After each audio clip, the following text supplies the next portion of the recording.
Listen to me.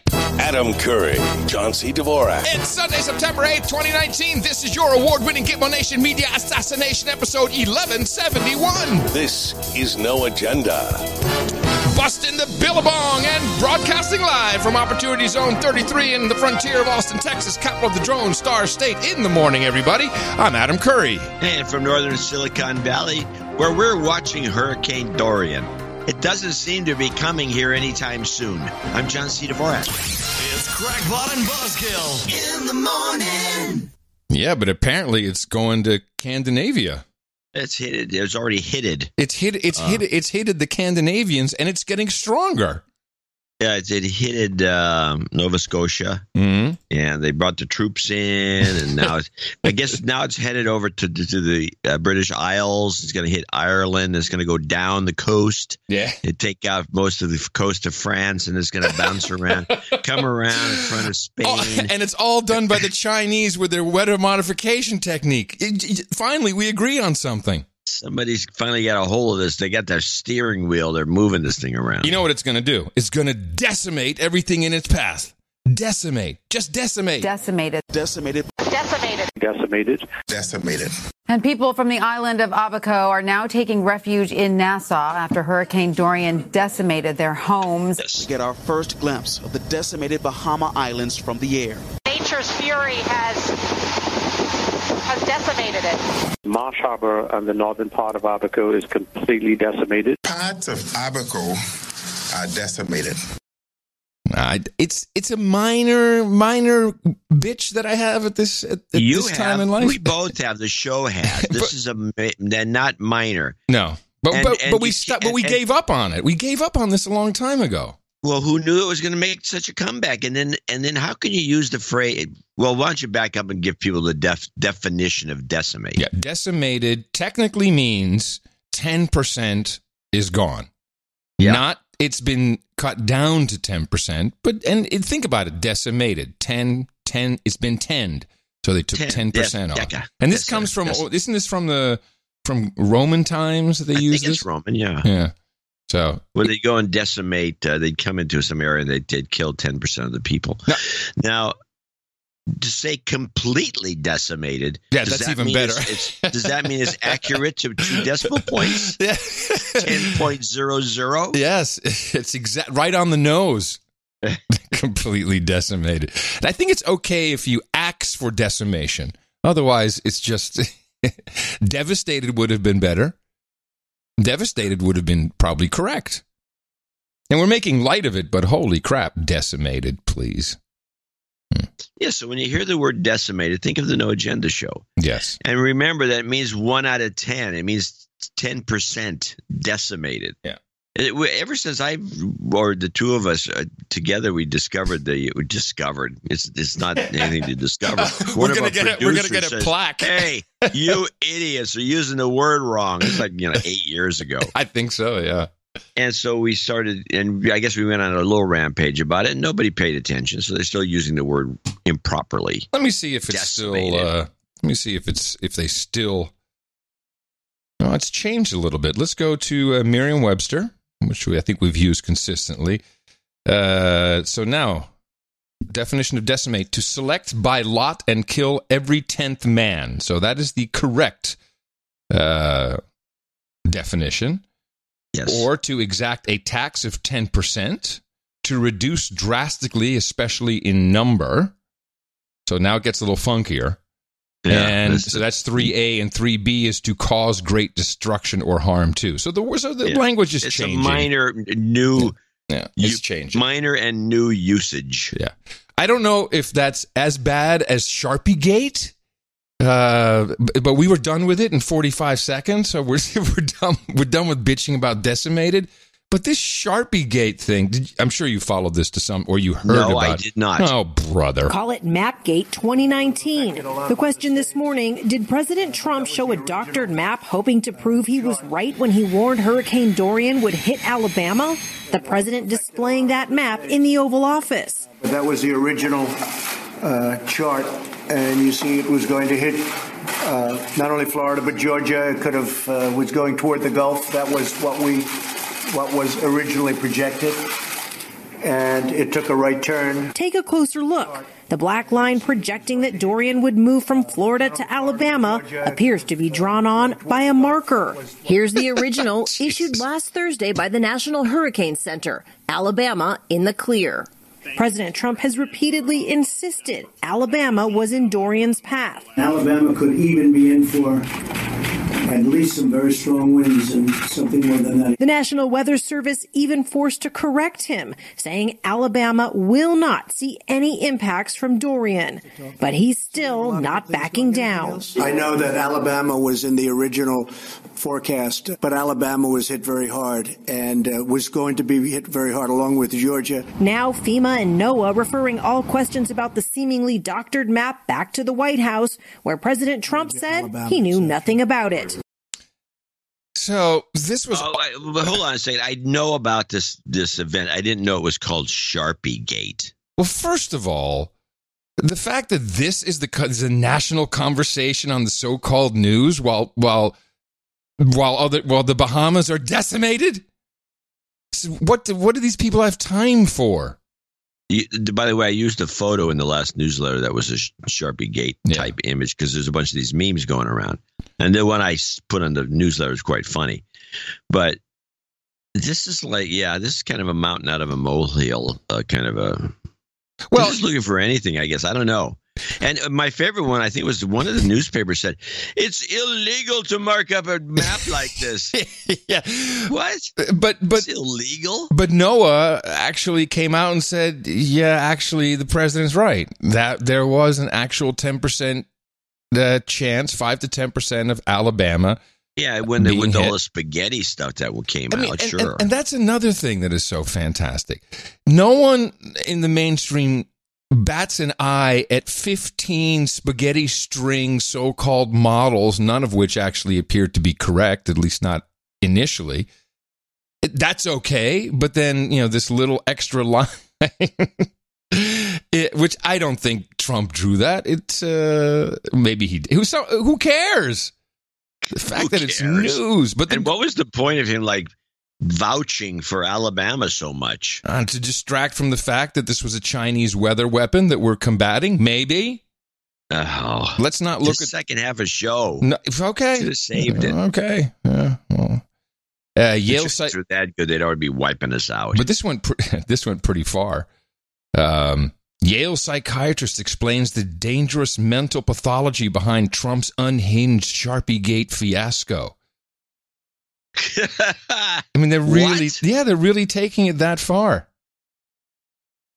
He's unhinged. Yeah. He wrote up with the Sharpie, made a line. Dr. Bandy X Lee. Now, that's the woman who wrote Chinese. Well, she wrote the book and has all the psychologists signed on to it. Yeah. She said Trump is incapable of backing down no matter how wrong he is.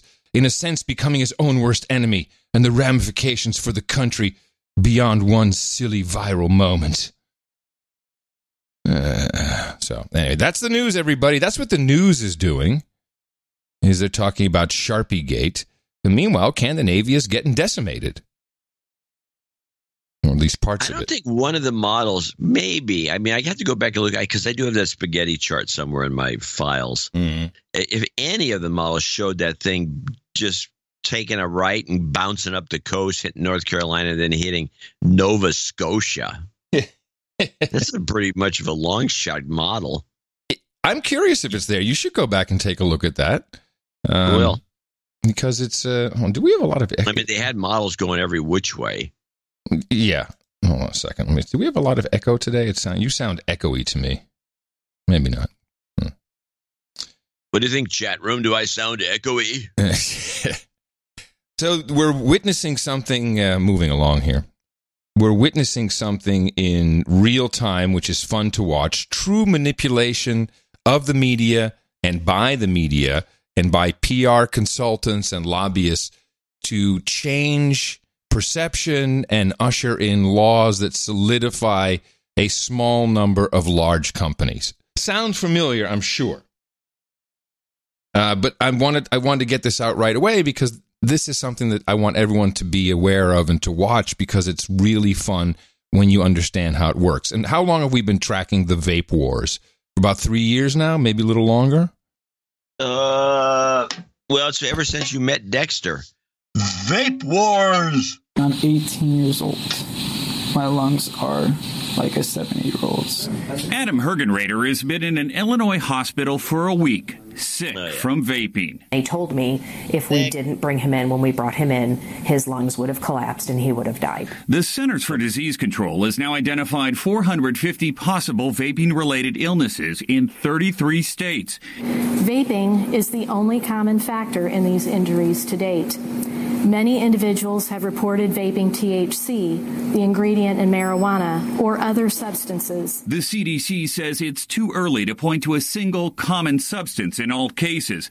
But earlier this week, New York State health officials said vitamin E acetate found in some vaping products is a focal point of their investigation.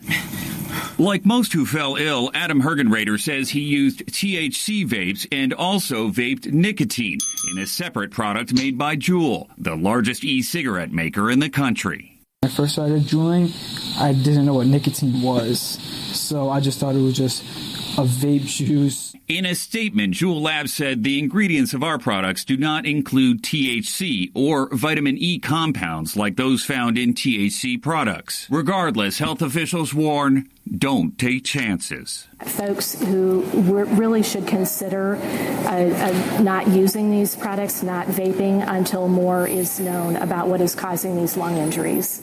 The Food and Drug Administration is also investigating, and it has collected 120 samples. It's now testing to determine which chemical compound may be causing so many bad reactions. So that's kind of the headline, which most people have heard, yes? Yeah. Hold on. Did somebody slip in the word, that guy did, slipped in the word when I first started juuling? Oh, yeah. No, of course. This is about putting Juul, the company that sold 30% to Atria, formerly known as Philip Morris, for $18 billion. And Reynolds is in this as well. The idea is to make Juul in particular the only vape you can buy. And let me explain a little bit how this works. Because this has been done exactly the same way by Big Tobacco, who now effectively owns Juul. So first let's start with these Juul. The founders of Juul have a kind of a weird, their weird part of this story is they created the Juul device as a smoking cessation device so that you will stop smoking. That's actually kind of a negative for them because they're being sued now for making false claims and unproven claims. But that's a little bit of a side issue. I went as deep as I could to find out who these three people were who died from vaping. Let's just leave in the middle what they were vaping. It turns out two of them were gentlemen over 65 years old who had serious lung issues and had vaped THC. And so they died. And no one is conclusively saying these people are getting sick from this or these people died from this. But for sure, they're conflating, not conflated, they are intermingling vaping of e-juice, vaping of THC, and Juul into one nice little bundled story. And here's how it's supposed to work. They have 600 lobbyists right now in Washington for vaping. Juul, the company alone, before the purchase, before the partial acquisition, had 88 lobbyists. They all want to do the same thing, which is how Big Tobacco did it previously. You want to swoop in and create state laws, and it's happening everywhere. It's happening in Texas this month. Age is going to 21. There's a couple other things in there. Why do they want the state laws? Because they have much bigger control on state representatives, particularly tobacco states, but they have a lot of control over them, a lot of money going into this. And the minute they get the state laws in place, cities can no longer create ordinances. And they put in all these preemptions. So there's many different little subtle things like, it doesn't count for veterans. If you got one leg and you're near a school, you can buy it anyway. There's all these little things, and it makes the policing of the measures much more difficult. This is exactly what RJR did. There's nothing new except the media is either playing into it, half of them probably are, and the other ones are too dumb not to know history. And here's an example of Michigan. And the big story, snuffing out an epidemic. Michigan becoming the first state to ban the sale of flavored e-cigarettes. Governor Gretchen Whitmer today. This is very important. Flavored e-cigarettes. Flavored. Accusing e-cigarette companies of using deceptive advertising and candy flavors to hook kids on nicotine. Whitmer ordering the health department to issue emergency rules to ban sales in the state. All of this after a series of mysterious respiratory illnesses right here in Michigan and all around the country, all associated with vaping. The vaping industry already responding. Leading manufacturer Juul Labs pushing back on the pending ban, including menthol-based products like mint flavoring, saying, "We believe that to encourage adult smokers to switch from combustible use, the number one cause of preventable death in the world, they should be available at retail alongside tobacco." Vape shop owners sounding the alarm that the ban will bulldoze their business. I've never witnessed one transaction that doesn't have flavor in it. So if this continues, we're going to have to shut down. And that's the point. They want the little vape shops shut down because, true, almost all e-liquids are flavored. I like tobacco. It's very hard to get a tobacco flavor unless, guess what? You go to Juul, who are the main manufacturers of tobacco-flavored products. Yeah, they have some menthol, but I'm sure they'll figure that out. So it's very simple. Get the state laws in place, squash all of the independent people who created the industry, scare people into using nothing unless it's FDA approved, and Juul is going to be the ruler right on top. That's what's going on here, and you can watch it in everything. Well, I do believe that there is a one competitor. I've seen them advertising, which is on the Juul level. I think a tobacco company. Yeah, there's one other product. I forget the name of it, but yeah. Yeah, and they have some other gimmick going on. But I'm looking back on this is that for a couple of things that people could note. This all came on out of the blue. All of a sudden, everybody's reporting on it across the country, which indicates it's just some sort of a PR scam.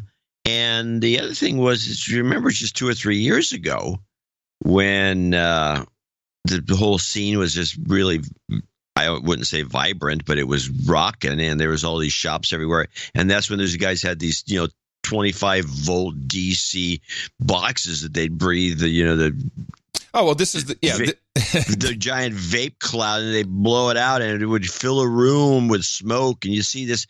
Why aren't those guys all in the hospital? You'd think. No, because it's untrue. Now, it's very possible that this tocopherol acetate, which is vitamin E acetate, why is that in a vape? Well, that's in the THC, which is typically home-built stuff. People get carts off of Alibaba. They throw some stuff in there. They throw some dab, basically, highly extracted THC, and they want to, get some oil there so that it can vaporize. And that it may actually be hurting people. Absolutely. But you don't want to do this kind of experimentation or get stuff off the street. There are reputable companies. If you want to vape your THC, they're very safe, approved, and you can get it from California mainly. Anything else is, of course, dangerous. And there's all kinds of, you can get popcorn lung and all these different things that people warn about. But having been a lifelong tobacco smoker and having stopped and pretty much moved to vape, there are some definite side effects, such as I am not short of breath. I can bicycle longer at spin. There's a whole bunch of side effects that seem to be quite beneficial, but I don't use some hokey cartridge that some guy palmed off to me on the corner of the street. That's what may have been happening there, but it's kind of moot because this is a Hill and Knowlton job or some other company who knows exactly how to do this, and they're succeeding. It's great. And now it's the CDC versus the FDA. Well, guess who's going to win? It's going to be the FDA. And they'll give the go-ahead to Juul, and if you want to make a flavored liquid, that'll be okay, but you'll have to pay about $1 million to go to the approval process.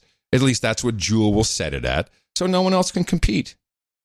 Yeah, it's an old scam. Yeah. It works. It's the American way.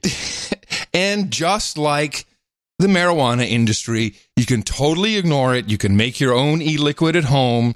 You don't need to go buy anything if you don't want to, and you can ensure that it's safe. Like marijuana, you don't have to buy it in the dispensary. You can actually take a seed and grow it yourself. It's quite fun to do. So, but I do want everyone to pay attention to this because you'll see it. You'll see more and more. Well, that's apparently galling you, if nothing else. Well, it's not galling me. It's fun to watch. Once you're aware of what's going on, then it's fun to see, how they're doing it and how news media is all in, completely. No questions asked. Just No, they have no interest in actually digging into the story, even just superficially. No. Which is all you need to do to get to the bottom of it, but they won't even do that much work. It's just not. It's beyond them. They get the video press release from some. Oh, look at this. This is all packaged up. All we need is a voiceover. There was another one of these that came out, and I think I know where this is coming from. And this is the Oxford report on vegetarians. I hope you heard this one. I believe so. Yeah, let's listen to the intro. Plant-based eating has momentum. More and more people giving up meat. Here in Atlanta, you'll find a long line like this at the restaurant Slutty Vegan. Last month, KFC tested plant-based chicken. Is that the name of the place? I think it is. Yeah. Slutty Vegan. There was no video while they were saying that. It sounded like Slutty Vegan to me, too. Last month, KFC tested plant-based chicken. It sold out in less than 5 hours. Burger King has a meatless burger option now as well. According to global data, there's been a 600% increase in people identifying as vegan in the United States from 2014 to 2017. But a new study links vegan and vegetarian diets as increasing chances of having a stroke. So we wanted to talk more about this. So first, she's already mixing up vegan and vegetarian. The study was about vegetarians, and I like how it's been tied into the meatless movement, which is why I think the study came out in the first place, or at least the study is being abused for this. So, meatless. Oh, everyone's going meatless, but the slutty vegan. Oh, no, this could not be. Oh, what's going on? So you're set up to already not want to eat the meatless burger. So you know who's behind this. Joining us, 11 Live medical correspondent Dr. Sujata Reddy. Dr. Reddy, could this really be a legitimate side effect of giving up meat? Well, this was a pretty impressive study. It was done through the University of Oxford in England, and they looked at 48,000 people in their 40s and followed them for a very long time. And as they followed them, they talked to them about their diet, and they found out what we've known before, that a vegetarian and or vegan diet can lower the risk of heart disease, but there was no data on stroke. And in this study, there was a slight increase in the risk of stroke. Now, the authors are quick to say this is not cause and effect. It's an observational study, and more research needs to be done. But I think it's really worth talking about as we see more people embracing a plant-based lifestyle. So this was it. This is the 20% increased chance of stroke if you're a vegetarian. But the study is quick to point out that this does not prove causation. The same Oxford 3 years ago, 2016, released the interim report of the same people, except they'd been following them for 16 years instead of 18 years. And they said, actually, 35% of people who don't eat meat seem to have healthier heart. Didn't mention anything about stroke. But then just listen to the news folks who are all in on the meatless generation. Yeah, but you eat plants. You're going to feel better. It's easier to digest. You are going to live longer. These are not doctors. These are the news people talking after this report, just so you understand where the money's coming from. Yeah, but you eat plants. You're going to feel better. It's easier to digest. You are going to live longer. That's just how it is. Not necessarily Studies are easier to digest. We've seen through the generations, the more meat you eat, the more physical maladies you're likely to possess. Well, in full disclosure, who? The news guy. But listen, here's the doctor who's doing the report. She's against it. Physical maladies you're likely to possess. Well, in full disclosure, I'm a lacto-ovo vegetarian. I do lacto-ovum vegetarian. Oh, I had not heard of this. Yeah, well, that's very common out here. It means you drink milk and you eat eggs. I thought that was So lacto-ovum. On full disclosure, I'm a lacto-ovo vegetarian. I do egg and cheese, but I've been a vegetarian for many years, and it works for me, but I think this is a personal decision. I think there's also ways that you can be a healthy meat eater, and there are ways to be an unhealthy vegetarian. If you're going to eat a vegetarian diet and it's going to be full of refined carbohydrates and sugars, that is not good for you. You also, as a vegetarian, have to be cautious to make sure you're getting your protein and your calcium, and focus on vitamins, because the authors in this study speculate that some of the vitamins that vegetarians are often lacking may be contributing to the increased risk of stroke. But I think you can eat meat and be healthy. I think everything in moderation. Maybe avoid too much red meat, avoid processed meat for sure. Limit it. I'm not saying eliminate it, but limit it. The bacon sausage sandwich with a cigarette probably just in everyone's once in a blue moon. No cigarette. Eat a cigarette. Yeah, and these are the same global warming doofuses. Now, couple of things. The woman before, I've been talking about the Oxford report, said vegetarian lifestyle. I thought that was interesting. Just the idea of it being a lifestyle. It's a life choice. It's a choice. It's a choice. Lifestyle. I live the vegetarian lifestyle. I'm pro lacto-ovum. And then the lacto-ovum woman.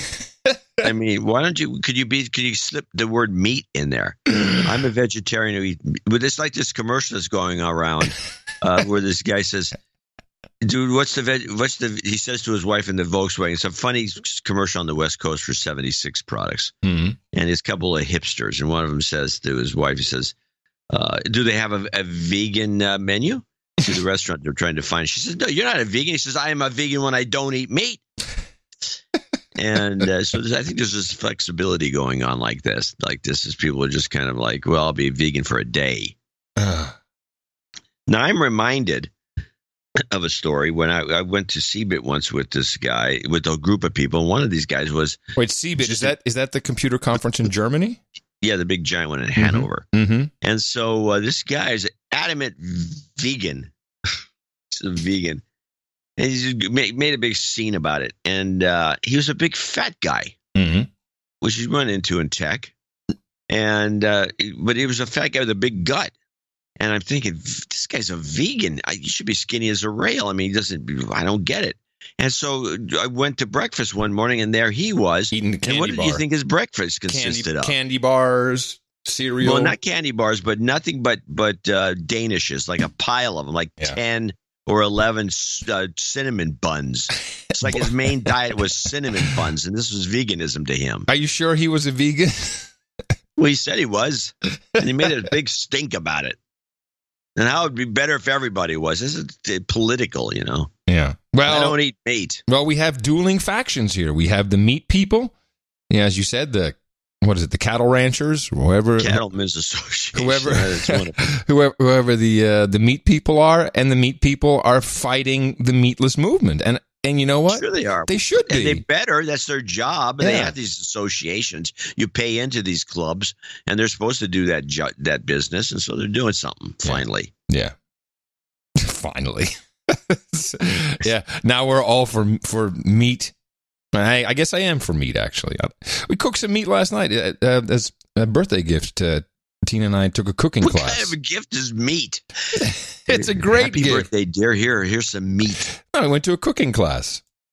I'm reluctant. You went to a cooking class? I'm reluctant to talk about it because you're just gonna make fun of it. Oh, I'm not okay. Well, if I guarantee not to make fun of it, no, then it won't be a good segment. Okay, well then, I'll moderate myself, so I'm not. In fact, I'll take it seriously. Is it a cooking session I would maybe go to because I would want to learn some very fine specialty about how to use phyllo dough in a certain way? I'm sure they have a class like that. This was the date night cooking session. Oh, this is just a date night. We learned how to make creme brulee. We made popovers, and check it out. I was skeptical, but we actually had a kale dish that didn't taste all that kale-y. Yeah, if you cover it up with enough bacon fat and cook it to death. It was shallots and it was creamy kale. Loaded up kale. shallots. There's a good one. That's a good cover-up thing and I learned how to properly dice a shallot, which I didn't know there's a good way to do it. Oh, well, what way is this? Well, you put the shallot down, and then you slice horizontally 7/8 of the way through. Then you go on top, and then you get your perfectly small dice.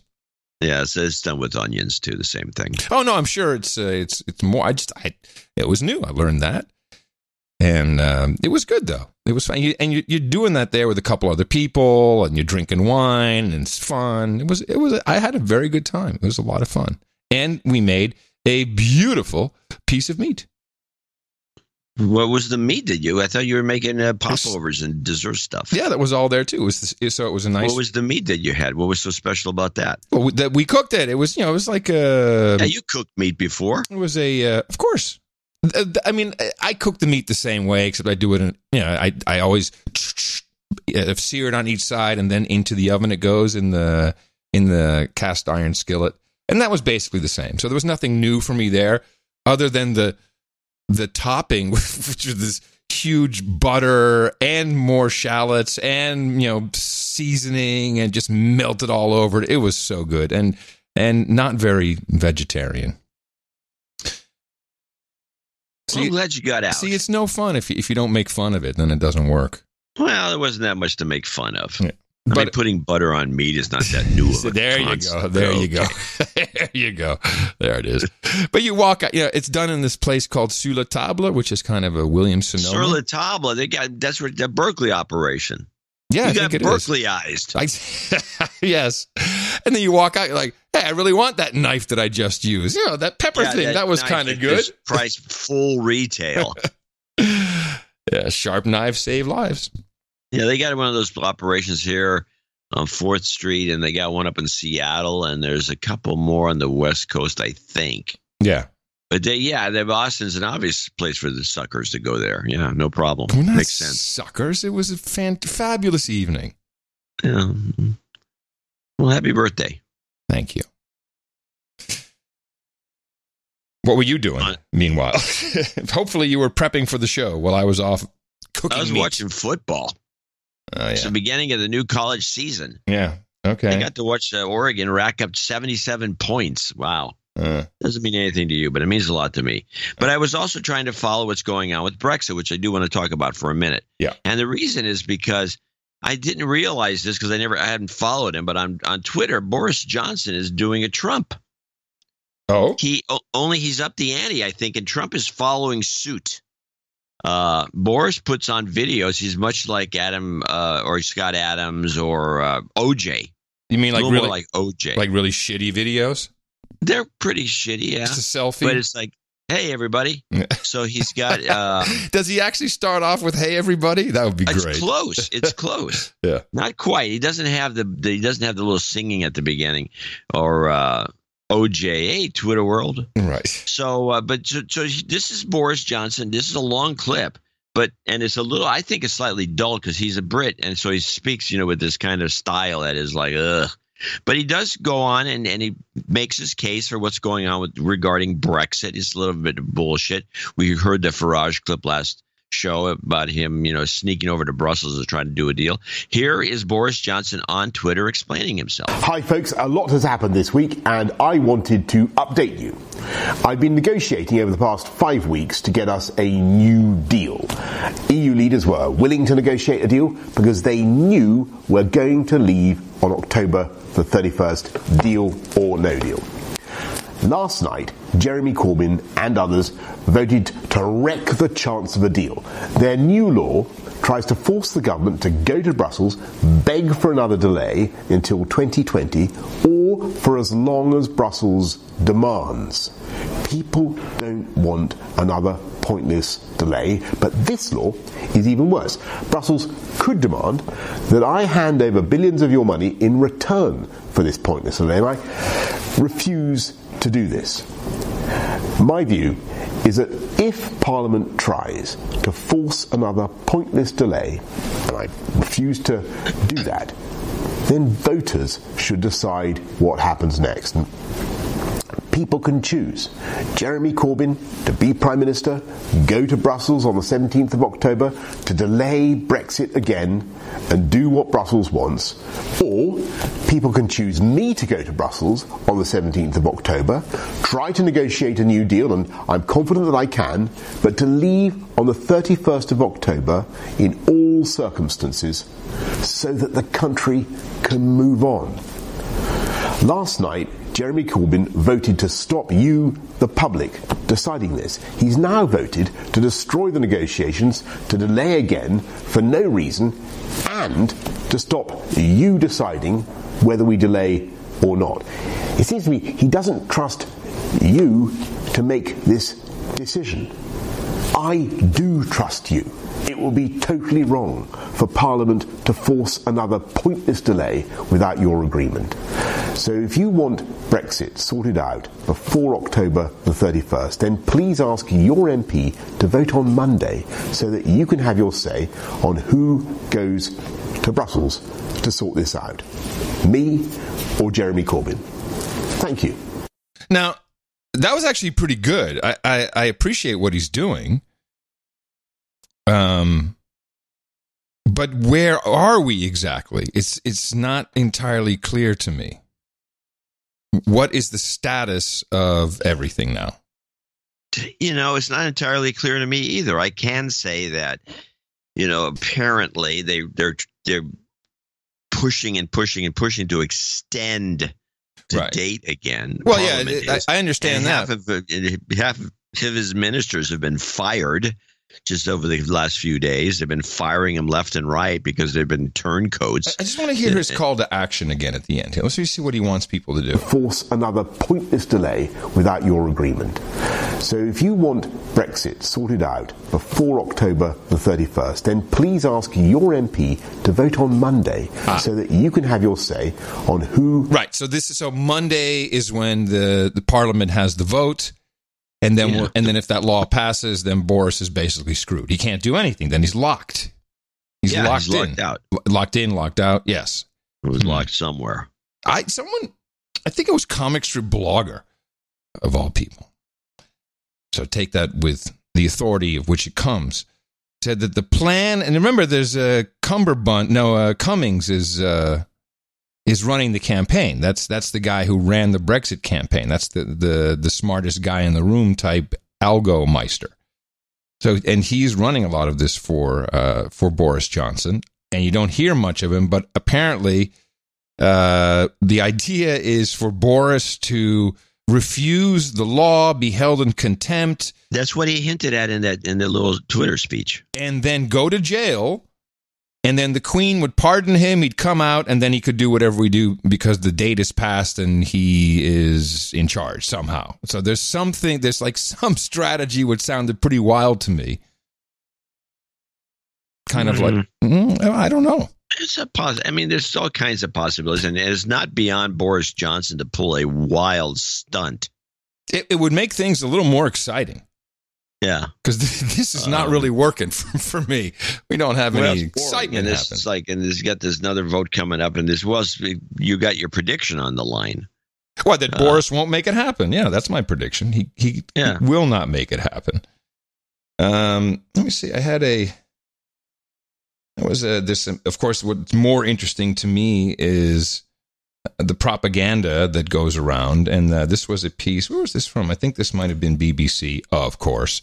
This is about the settled status scheme for those who are not Brits living in, or who are EU citizens, I should say, living in the UK, but don't have the proper paperwork possibly to stay after Brexit. So they bring out this woman who's, I don't know, from East Bloc country. She's been married to a guy. She lives in Bristol. They have a son together, and she's worried about what's going to happen to her. And there's this hole in the report with just no words. The music goes down a little bit, and they put a title on the lower third, which I will read for you after the bit passes. I'll go back and read it to you so you know why this is the kind of bullshit they're doing there. worry about my future, worry about the future of my children. What will happen to me on the 1st of November? What will happen to them? What is the impact on them as well? It's also a feeling of being rejected to the country you call home. I've been living in the UK for 16 years. I've had the same employer for 15 years, and I'm married to an Englishman. I actually applied the day my little boy turned 13, thinking, hey, let's celebrate his birthday and celebrate my settled status. So here's this hole in the report. And so what she's saying is, I've been here for 16 years. I've been employed for 15 years. My little boy turned 13. I was like, I'm going to celebrate my official status. And I'm going to read it for let's you. Celebrate his birthday and celebrate my settled status. Lily's application had insufficient evidence to be instantly approved. In other words, she had no right to be there, but okay. I never actually saw it will happen to me. I feel that my voice is not being heard. I think my voice and the voice of the 3 million EU citizens living here is not being heard. No one is asking us how it's impacting on us, on our day-to-day life, on our mental health. I want to remain positive, but I've lost trust. I've lost trust. So they're using these sob stories and get everybody into the right mood. Tell her, we can't be Brexiting. This is no good. The poor woman. Oh, no. Meanwhile, the UK... Could be a plant. For all we know, she works for a public relations agency, and this is all malarkey. Yeah, absolutely. Think about the business the United States could do with the United Kingdom if they were freed from the EU. And Trump is doing all...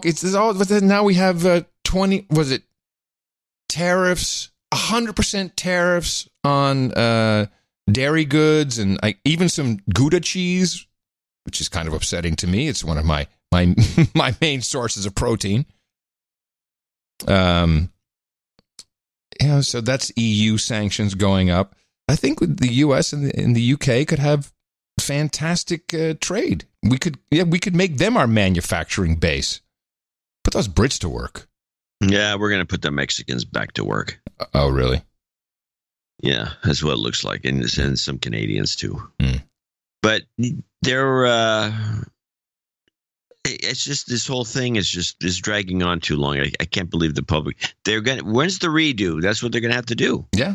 On the 19th of October, they have, is it 19th of October? Yes. The 19th of October is another march. The People's Vote March, and they're pushing that big. So I think that's the plan. The 17th, they're all back. The 19th, we have, and this will be a big protest. Let me see, because it's like the People's Vote March. That was who was sponsoring that last time with all those professional signs? I don't know. It's probably some French company. Yeah, let me see. October. I do have a report 19th. From PBS on the minor Brexit protests that are taking place now. They're expected to grow. Hold on a second. Which is this? Minor Brexit protests. Yeah. Dueling marches collided in London's Parliament Square today. One side in favor and the other side against the UK leaving the European Union without a deal. Members of the pro-Brexit Democratic Football Lads Alliance clashed with the anti-Brexit group March for Change. European Union flags waved. Besides a flying beer can, police managed to keep the two groups apart. The UK's departure from the EU under a no-deal Brexit is still set for October 31st, but debate continues in Parliament. Okay, here it is. It's the People's Vote. Saturday, 19th October 2019, London, People's Vote March. Let us be heard. And 15 towns and cities across the country, culminating in an enormous historic march in London, October 19th, because it is now clear that this is a crisis that cannot be settled. Let me see FAQs. Does it say who's... No, funny. It doesn't really say who's behind this. But when you hit the donate button, which is usually what I like to hit first, you're hardly going to believe this. Chip in whatever you can afford towards the march now. They're using the chip in language. So they probably got the same consultants. Yeah, the same people who writes Nation Builder. Isn't that a part of Share Blue? I think it is. I think it is. Yeah, it probably is. It's probably the same. Then Cher Blue and these guys and the American Democrats are all against the idea of Brexit because it really slows down the progress to one world government. Yeah, which is where we're supposed to be going. That's your real target, and that's going to take a while, and you can't do it with stuff like Brexit. Yeah. It makes a mess, and now we got to go. What are we going to do about that? Yeah, it's the fly in the ointment. Yeah, Nation Builder started in 2008. Surprise, surprise. From some of the Obama people. Yeah, there you go. That's where it's all coming from. Yeah, so, they're all. But I think they'll get a lot of traction. I think there will be a lot of people marching. Whether there are or not, it will be portrayed as millions. Let's put a number on it. I would say they're going to say something like over 2. Has to be good. Has to be good. No, I don't believe this. Okay, but give us a number. I have my number. They would have to say 3 million people nationwide or something of this ilk. So not just London, but 3 million nationwide. That's hedging, but okay. I'm going to say there's 500,000 people. 500,000 will be the number they use, and it's going to be in London. It'll be all footage from London, but they have to go bigger than 1 million because they've already done that one before. So it has to go a little further. I don't think they can pull it off. I think they can say 500,000 and it'll get the same impact. I don't think you need to say 1 million. 500,000 marching in London is a lot of people. Well, bottom line, like Hong Kong. Bottom line, really 2 million, to make a number, make it happen. Yeah, Hong Kong is great. We are doing such a good job in Hong Kong. Now we've moved it. We've shifted everything to. Oh my goodness! It's not just that people don't want the Chinese government; they want America. Well, Hong Kong protesters are taking their demands straight to the U.S. consulate. Huge crowds are gathered now ahead of an authorized march to the consulate building. It is the 14th straight weekend of demonstrations. Many are waving American flags. These are live video we have for you right now, and they hope their pleas for democracy will resonate with Americans. On Saturday, the U.S. Defense Secretary urged China's government to show restraint in dealing with the protest movement. There are more American flags in this live video we're showing you now. China is asshole! And they're singing the national anthem, and they're waving the flags. China is asshole! It's fantastic. I mean, it's been a while since you've seen protesters in another country saying we want America to step in. How un-21st century is that? No one says that anymore. Yeah, that I don't know who's orchestrating that, but that takes a lot of nerve. It's chutzpah, I think, is the term. Yeah. Wave these flags and say you want us. Come on. You think Brexit is a bunch of phony baloney? These reports are now. People have serious issues, and they're very pissed off, and maybe they are extremely frustrated. And all they can hope for is that somehow the United States does something to help them, because it's no joke what they're going through. No, here's a more normalized report I do have, which is from CBC. Well, sorry. Which is, in other words, doesn't really talk about the American aspect, but it's a pretty complete report, which is unusual for CBC. Hong Kong report. But let's turn now to Hong Kong, where it is already Saturday morning. It's also where officials are bracing for yet another weekend of protests. Now, setting the stage, protesters trashed a subway station overnight, an act of destruction aimed at disrupting traffic to the airport. It wasn't supposed to be like this. Protesters filling the streets and taunting police, the police shooting back with rubber bullets. The concession by Hong Kong leader Carrie Lam this past week was supposed to leave most people satisfied. Does that change anything? Of course not. If anything, it makes it angrier than before. Why? Because we know it's a lie. It is a lie. She's trying to do something. She's trying to divide us, and we're not going to let that happen. Instead, tonight's crowd seemed united, further demanding that Lamb call an independent inquiry into perceived police brutality, something she has refused. But the protesters refuse to forget this scene from last week, beatings in the subway by police looking for them. This man, too afraid of police to reveal his identity, got in the way.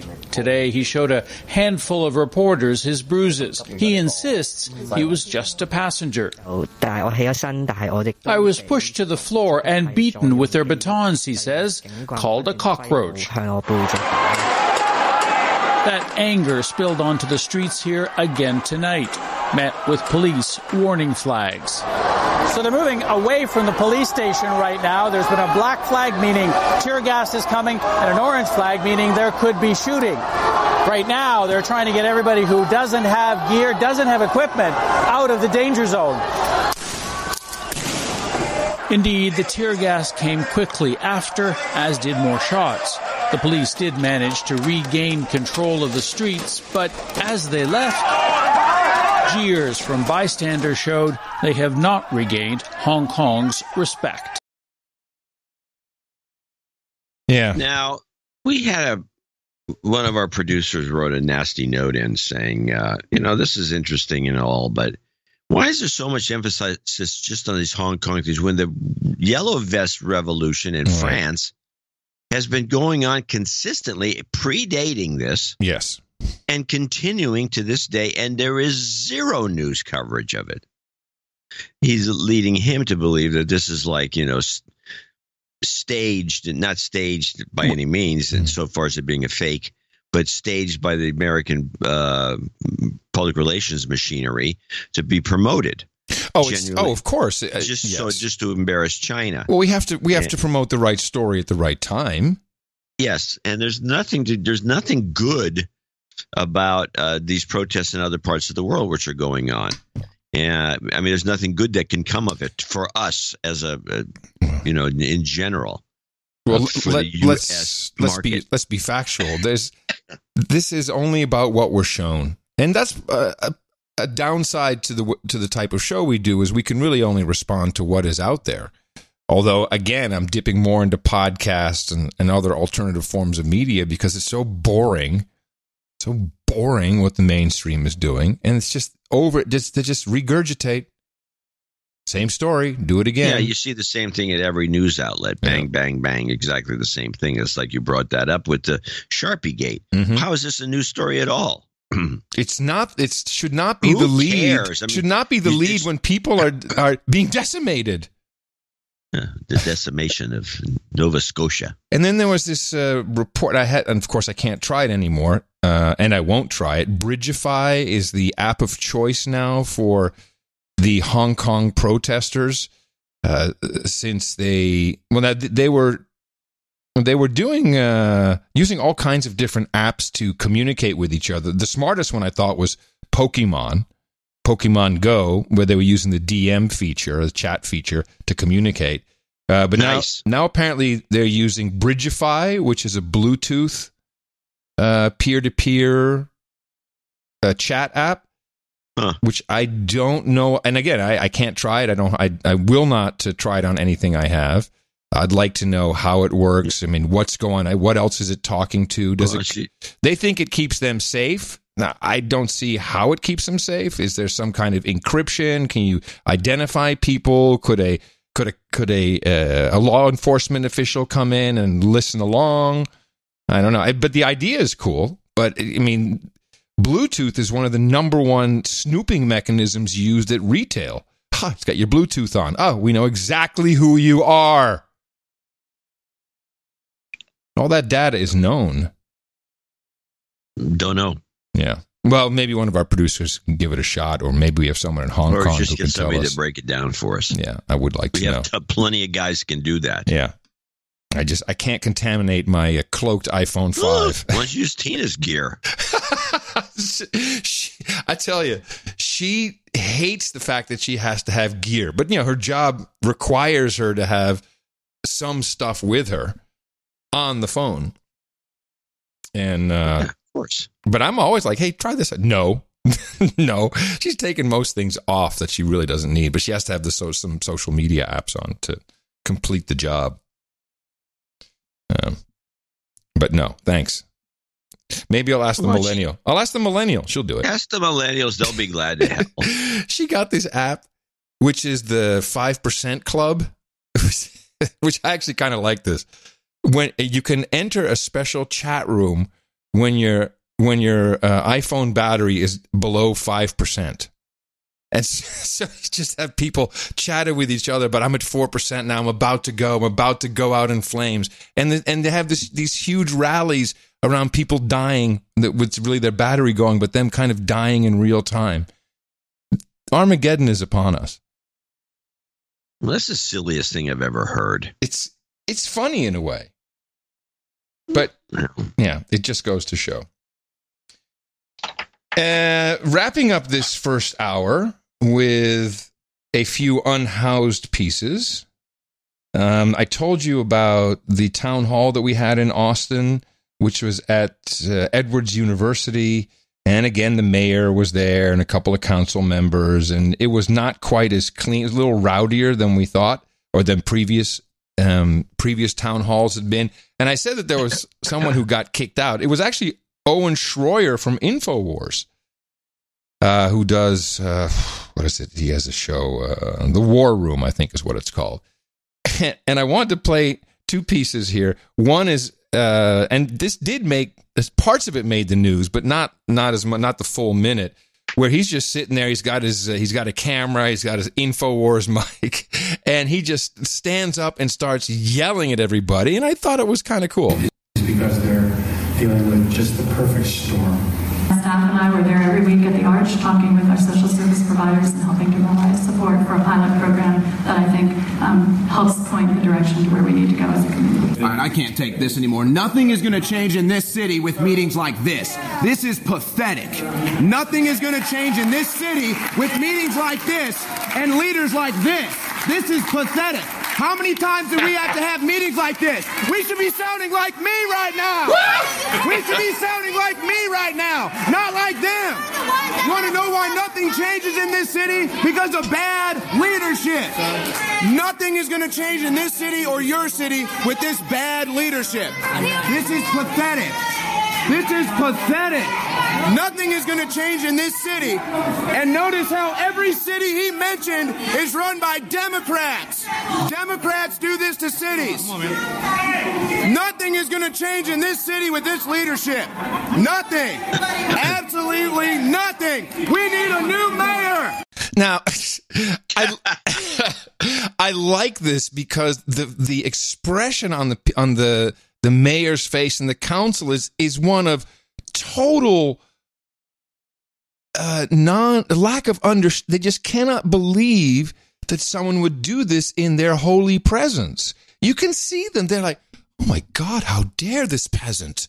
And you can really see it. And what I like about this, it's an old tactic, is it does sometimes spur other people on to take a little more aggressive stance, such as this young lady with double privilege. Mayor, as I noticed Yes, sir. Yes, sir. Whenever Yes, sir. he said Yes, that nothing sir. was going to change. And Do you not care about the fact that there's 10 cities all over? I'm a young woman. I'm a young minority who pays a lot of money to live in this city. And there's 10 cities everywhere. I don't feel safe in my own community. I pay a lot of money to live. And because of you and this city council, I am not safe in my own community. I have homeless people knocking on my door at night asking for money. Yeah, when you get a double privilege, minority and a woman, we're not going to throw her out. We're going to listen to what she has to say. So now, will it help? Doubtful. No, of course not. But thank goodness people are pissed off. You know, are there any meetings in California that have people angry? You never see it. Well, they don't put it out, but it happens all the time. It's constant. They're screaming at each other in the Oakland City Council. They're screaming at each other at Berkeley. They're screaming at each other in San Francisco. Well, we need some reports. Screaming at each other. We need some reports. We need to know how to do it, or how not to do it. I think the guy from InfoWars has the right idea, and then he's triggered the other woman, which is perfect. You're doing it fine. There are a couple of bills going through the House of Representatives. think to amend the Internal Revenue Code of 1986 to allow for non-recognition of gain on real property sold for use as affordable housing. So they're still trying to do the housing thing. So it's the Affordable Housing Incentives Act. I know, really. And Void Zero asked me to please post a link in the show notes, which I've done under the unhoused topic, to the Hobo Ethics Code, because people should be living by that. This was from the 1889 National Hobo Convention in St. Louis, Missouri. You remember it, John? It must have been a good time. It was great. It's the ethical Lots of code. hobos, though. It's the ethical code created by the Tourist Union. And it has things like decide your own life. Don't And let by other... tourists, they mean hobos. Yes, well, that's what hobos were back in the day. They were the national now tourists. they're neighbors. They're neighbors who are camping. Yeah, neighbors who are camping next to your house. Have a look at that. The Hobos Ethic Code, which it doesn't even come close to how the hobos are treating our cities now. But yeah. Yeah, they used to have a code. Yeah. Yeah, it was like be helpful, don't get in the way, don't do crappy stuff. Now they feel entitled. Oh, totally. When jungling in town, which I guess is what panhandling used to be called, respect handouts, do not wear them out. Another hobo will be coming along who will need them as bad, if not worse than you. Always respect nature. Do not leave garbage where you are jungling. Maybe jungle from jungling. Yes.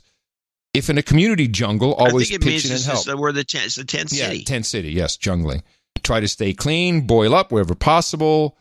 When traveling, ride your train respectfully, take no personal chances, cause no problems with the operating crew or host railroad, act like an extra crew member. So there's all kinds of fine things to adhere to as a hobo. Well, this proves that this problem is not new. Oh, heck no. So if it's not new, why is it such a problem now in certain specific Democrat-run cities like San Francisco and Austin and Seattle? It appears because... And Portland. They want to transition people from hobos to camping neighbors. I think that's where the problem started. It doesn't solve anything for them. What? There's something else that's bothersome and it's going on, and I can't put my finger on what it is, but it's too coincidental that we have these, and I don't want to just call out the Democrats on this, but these cities are all run by Democrats, and they all have this same exact problem. And they're all, I can't do anything about it. But this problem has been around forever, and it's always been dealt with in one way or another. Usually law enforcement does part of it. Yeah, because they're told that if somebody breaks your car window, like in San Francisco, maybe it should be taken up by the police. And maybe the guy who obviously did it because he's walking up the street could be arrested and something could be done about it. But no. The law enforcement, break a car window, no big deal. The law enforcement has been neutered. They can't do anything, and that's consistent. Maybe this bill, this Affordable Housing Incentives Act, maybe that has something to do with it. When you think about the answer to, and I can only speak about Austin, but I think it's the same for other cities where this is happening: Portland, Los Angeles, San Francisco, Seattle. You can keep going. It's always, the answer is always, we need more housing, more affordable housing. I need more housing. And what happens is you create the affordable housing, which the young people move into because they can't afford what's going on. And then the rents, the revenues for people who own and lease out real estate, they just keep making more money. So that's the only... Somehow it's a real estate scam. It seems like a real estate scam. And this Affordable Housing Act with no capital gains taxes could be part of that. I would expect so. And I'm recalling the reports that we have here, which I'm not recording, but local news reports. One of the problems with the homelessness is because no one can afford a home in San Francisco where the median house price, and they say this, and it's a good number, the median house price in San Francisco is $1.1 million. Yeah.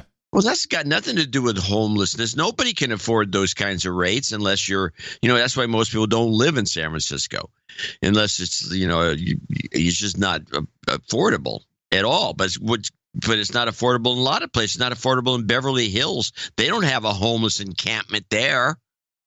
Well, I think they have specific city ordinances there. So, yeah, and their real estate market is tightly controlled. They got it all. They don't need to have more real estate to sell. Austin is a fantastically expanding city. And, yeah, you just have to think that this is all a big real estate scam. Keep saying the answer is affordable housing. Oh my gosh, now they're camping everywhere because we dropped the ordinance. We need to speed up affordable housing. We need to get more money. We need to raise more money. How can we see it any other way? As a real estate scam. The problem with it being a real estate scam is that this is an unhealthy condition they're creating. Well, as the former New York banker said, things are so great they don't give a shit. Ha ha ha ha. We got people pooping on the street. Ha ha ha. Who cares? Who cares? We're doing great. We don't live in the city. Yeah, well, there's that. I think there's some truth to that. I hate to do this on a sour note, but with that, I do want to thank you for your courage and say in the morning to you, the man who put the C and the D in the Centers for Disease Control, John C. Dvorak. Well, in the morning to you, Mr. Adequate. In the morning to all ships at sea, boots on the ground, subs in the water, and all the dames and knights out there. In the morning to the trolls in our troll room. They are to be found at noagendastream.com, where they are always hanging around, trolling mainly, but they often have good little suggestions. And that's the place where you can find all kinds of fine, entertaining shows, which you will not find in the mainstream anywhere. And it's on 24 hours a day, 7 days a week. noagendastream.com. It's all a part of our Value for Value network, which I do want to talk about later. But these are things that people do to help us out, including what our artists will do.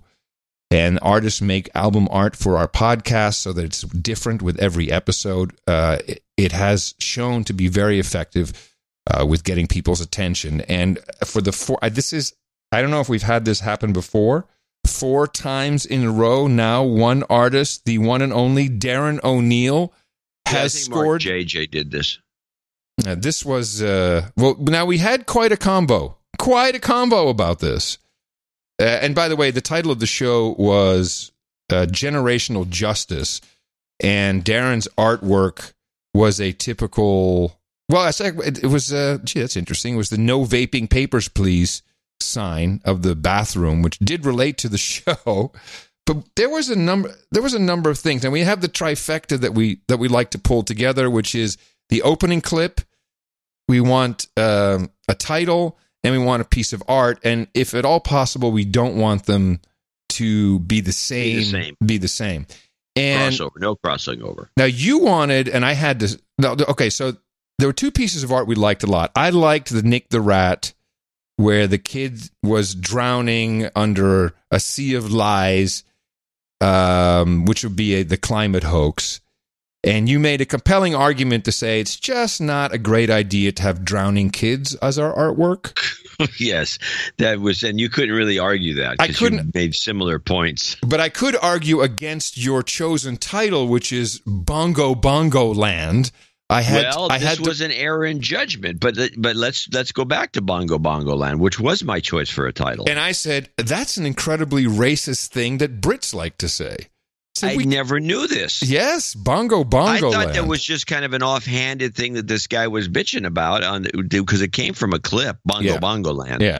And I thought it was the funniest thing I've ever heard because it's so ludicrously stupid sounding. And it turns out if you do some work and do some research, as I'll do right now. Well, you can just go to Wikipedia. There's not a hell of a lot of research. Yes. No, there's something good in Wikipedia that talks about this. Let me see if I can find it. I don't have it open. In British English, Bongo Bongo Land is a pejorative term used to refer to third world countries, particularly in Africa, or to a fictional such country. And when did this start? Well, this is the problem. There's no clear cut. When 85 moment when Bongo Bongo Land came up, and they think it was named. They think it may have been. Let me see if I can find this. Oh, the president. Yeah, this one, the president of Gabon, Omar Bongo, was his actual name. Yeah. One of these guys, one of the Alan Clark, a conservative, referred to Gabon as Bongo Land, meant because it was this guy's country, Omar Bongo. Yeah. Well, and that just deteriorated, apparently. Oh, yeah. Well, the thing is, you kind of have to give up. It's like decimated. We can bitch all we want, but people now use it to mean total destruction. And Bongo Land is just a racist term. Well, so he didn't use Bongo Land. It's not like China is asshole. I mean, that's not racist. Although, yes, go ahead.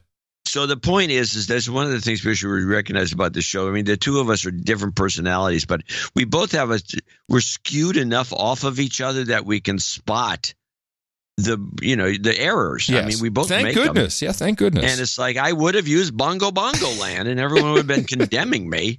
But no, he's squelching, and then he would have used the drowning child, which was another. I don't think. Well, it didn't take much convincing for me to agree that probably wasn't a great idea with drowning children on the front of our podcast. No, yeah. Although it was a good piece of art, Nick should have had that piece because it was a good piece. It worked, but it just had that element that was not appropriate. So, and there were other ones, but these were really the toppers, and we really appreciate the work that everybody does on this. And this value for value system is just something I wanted to pause for just for a second. There was an article about this that I tweeted about, and very few people understood what I was saying. Surprisingly, a lot of big-time producers of this show also got enamored by the technology of it and didn't really understand the point. PodPass, proposal for an open protocol to enable direct listener relationships. And to summarize, PodPass is a technical way. Well, stop. You're not backing up enough. I'm not. What is PodPass? Where did it come from? And why are you talking about That's it? What I'm just about to explain it. I said PodPass is a technical way, and you told me to back up. How far back do you want me to go? Where did you run into this? What is it about? I mean, PodPass is a proposed protocol to enable podcasters to make money without, i.e., disintermediating Patreon and other companies like this. And I read their paper, and I thought it was. For one thing, you're going to have to explain what this is in the first place, because this made zero sense to me, any of it. And I thought that they were kind of encouraging people to still use Patreon. So they're proposing the solidification of a model, and the part that I liked is they say, hey, people are having a hard time making money with advertising on podcasts. Duh. Okay, you could have called me. I would have told you that. So they say the way it seems to work, which you and I disagree with, is to give away free content that people can listen to freely, and then have special membership bonus and premium content. Yeah. Which behind the special paywall. Now, why is this? I don't know how we're disagreeing on this. Hold on, let me finish. Okay. You and I aren't disagreeing. But I thought you said we disagreed. No, I said people who produce this podcast, not you. You're not a producer. Okay. Oh no, this whole premium member. Oh, go on. I'll okay, you'll jump in. So my point was, it's not about a technical solution. Well, I'm all for disintermediating Patreon and having you get the money yourself. What this does is something very, very, very evil, and it's the same thing that iTunes did with music. They unbundled the album and sold each track for 99 cents, making a song which takes a shitload of work for most people into a 99-cent piece of fucking candy. And so what these guys are saying is, you do your podcast, it has zero value, nothing, no value at all, and then for $5 a month, you can get all this other stuff. I'm like, this is the worst artificial marketing in the world. It does not let people determine the true value of the product. And that's what the value for value model does. And there are people like even Chris Wilson. Well, we can do it with this in JavaScript. It's not about the technology. Please see, it's a dead-end street. Why would, even if you're making $100 million off of your premium content, why would you continue to make the shitty, no-value content, which everyone else can get? It's stupid. It's not the way to do it. This is where you weigh in. There's a thing that comes and goes, which is this, why don't you do, I mean, it would work, by the way, with DH Unplugged, Horowitz and I could explain how it would work there. But in 99.999% stock tips is a little different. Stock tips is different. But on most shows, you have your content, and then and you see this on Patreon. Oh, become a Patreon, and then you can see our special content. Yeah. And they have like a little 10-minute bit that they do that's outside their show. And, people have told us that we should have done this before, and I always have the same response. Why? What exactly are we going to do? A second little show that only a few people listen to, that might have important content that now we may have to refer to that nobody else ever heard? Yeah. I mean, you can't have these mystery shows out in the middle of nowhere where you have references. Because this show is like a tangle of news analysis that goes back for a decade. Over a decade. You can't say, well, in the show that nobody heard and you have no access to. We already discussed this topic. I mean, this makes zero sense to have this special little show that nobody gets to hear except a few people. Yeah. The Patreon people are suckers for this. I don't know that anybody even. If you sign up for example, Briney's Congressional Dish to listen to her show, does she have premium? Does she have premium episodes? Please tell me she doesn't do that. I don't know that she does or doesn't, but I think she offers something, a little, one of the after hours kind of thing.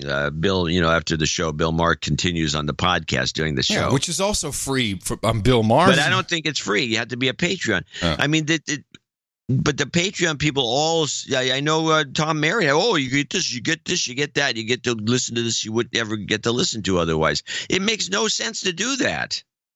You're hiding content from people. Yeah. Why are you doing a show and then hiding most of it from your main show, putting a little bitty 10 minutes of something else on the side? Whereas stock tips, it makes sense, but everything else, it makes zero sense. Well, that's because it can be translated directly to money. And our show gives people lots of stock tips without even knowing it. I got an email from a guy who said, the minute you guys were talking about Juul and the Atria acquisition, I bought stock in Atria immediately, and I'm doing great. And he says he's going to donate. But, so that's the kind of stuff we want to help with. But it never shows the true value.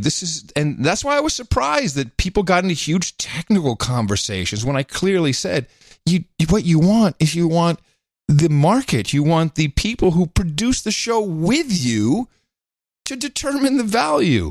And it's okay if it's nothing. It's okay if it's $1 a year. It's okay if it's $100,000. It's up to you. And that keeps everything and everybody honest, particularly when we just tell you everything transparently out in the open, which I think we should do right now. Well, we could, and I should mention another thing that bothers me since we're on the grousing mode about regular, the podcast. Well, I just don't want people to be led astray when there's a great way to do it, and people get, this is great. Podcast verse. I am the podfather. Listen to me. This is the old, here's your offer. You can subscribe for $2 a month. It's like, why are you limiting people to anything, let alone this is so old fashioned. It's not like a magazine where, those costs are all valid. You can say, well, the magazine is going to cost $2.45 a month. Or $2.47 because you have the numbers down. It's like the $2 a month. What are you trying to accomplish? Why don't you let people pick their own damn number? Exactly. And it turns out that's what you want. And you have people picking numbers that are sometimes. Oh, by the way, $2 a month. As I've been studying my Marshall McLuhan, and I've been watching after the last episode, I had no idea that you had studied him. I started reading Understanding Media. And when I say we, not you and I, the No Agenda family, all No Agenda producers in Gitmo Nation have succeeded in converting money into content. And that's because of this model. It's not something we intended, but when you see how people use numerology, specific donation amounts, you've turned a transaction into content. It's mind-blowing, except that no one really sees it that way, or we see it that way. That's something that is not done anywhere. Well, I think it was intentional. By you? So our first guy is anonymous in Austin, Texas, $1,011.12, and he sent a check in with his note. A friend of mine hit me in the mouth when he invited me to the Austin meetup last March. By the time I arrived at the meetup, I had only listened to about 15 minutes of the No Agenda show. I was not really impressed with the show, but curious. Well, 15 minutes is not going to... I'm also curious what show he listened to 15 minutes. But okay, continue. It can happen. Some of the shows I can see some, that's boring. I did meet open-minded people at the meetup. Well, he was curious enough to go to the meetup. I thought that's kind of weird. I mean, how do you know about the meetup? Well, no, he says a buddy of his dragged him to the meetup. Oh, okay, I got it. I'm sorry. I'm not paying attention to what I'm reading. I did meet open-minded people, of course, and the group was impressed with the show, but what? The meetup, and the group was energetic, sorry. Nonetheless, I had no interest in the two celebrity yahoos that everyone was fawning over. Oh, thanks for fawning over us. The celebrity yahoos? That's what he says. Oh, it'd be me, I guess. Not two celebrities. He says two celebrity yahoos. And those are your two people. After the meetup, I gave the show a serious listen and would like to support it by becoming a knight. So he starts off with a big donation. Yeah. So this is right off the bat here. I find it the only thing that I regularly listen to now. We hooked him. The show notes are great. I consider any commentary that doesn't reference sources just a bunch of hot air. Hats off to the best podcasters in the universe. Please knight me. Did you get your pen out? Oh, yes. Get your pen out. I think he's on the list, but he says the extra here. Oh. Please knight me, Sir Henry of Flowerfield, at the round table. Please include a lactating wench and a rack of lamb. Lactating wench and a rack of... Well, he certainly has slipped into the community with some comfort. Yeah, no kidding. And he would like a little karma, and that would be concluded. Well, fantastic. Thank you very much, sir-to-be. And let's see, get you a little karma. He didn't ask for a goat karma, so we'll just hand out some straight up and down. You've got karma. And I'll see you at the night table, the round table. Sir Vito, meanwhile, from Evergreen, Colorado, thinks the show is worth $333.33. Just spent 8 hours at booth 33 at the Evergreen Chili Cookout to fundraise for local first responders. Got the message, signed up for the No Agenda Social immediately. Thanks for my last job's karma. The new gig started 9 weeks ago. Your pal, Sir Vito. Congratulations, Sir Vito. And so there's a perfect example of Oh!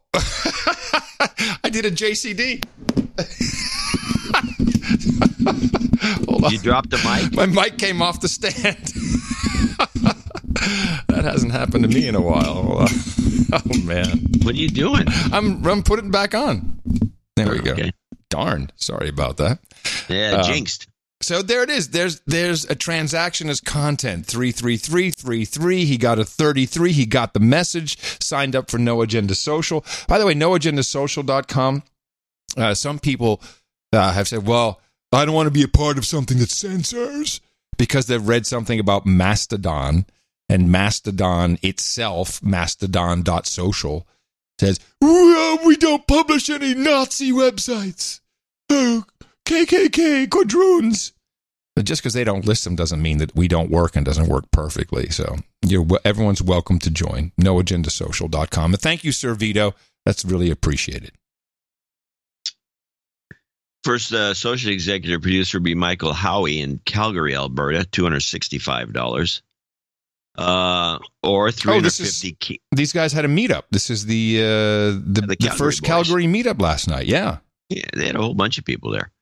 So this 350, these guys be bumped up to the executive producer level. Yeah, because they came in with 350 CAD donation in the name of the first Calgary meetup from last night. Great group, including 3 nights and 2 games. I think they meant games. I think. Yeah. But it says games. CAD 50 of the donation came from $50 of this donation came from Grimerica, who were there at the meetup. Yeah, there was one of the guys from Grimerica tweeted a picture of him with my head on a stick, and he said, "Oh, at least I got to interview Adam at the meetup." So, yeah. I thought you did. Didn't you just do them? No, I have to do it. But it's always Saturday night. Somebody else? Didn't you just do something? No. Oh, I thought you did. No. Grimerica wants me to come, and I have to go on. It's just their timing is always 11 p.m. Saturday night. It's like, no. Saturday night, and I just got paid. Just have them recorded anytime. No, They'll do it. No, apparently not. I'm a Hunter Lambden's on the list, $201.11. Hi, hello, John and Adam. My name is Hunter, a 24-year-old originally from the desert in Southern California, played college baseball at Northwest Missouri, and I've been listening for about a year. I'd like to note that my Uncle John in South Carolina introduced me to the show, and I'm glad to say that I'm no longer a douchebag. But I must say, you two are the only true place of news anymore. I finally said enough is enough. I have to give back. I'm migrating back west to my siblings in Phoenix here on the 16th of September and would love some jobs karma and a recent college graduate looking for a career. Oh, he is a recent college graduate looking for a career. If anyone needs a rare NA type of millennial in the area, let me know.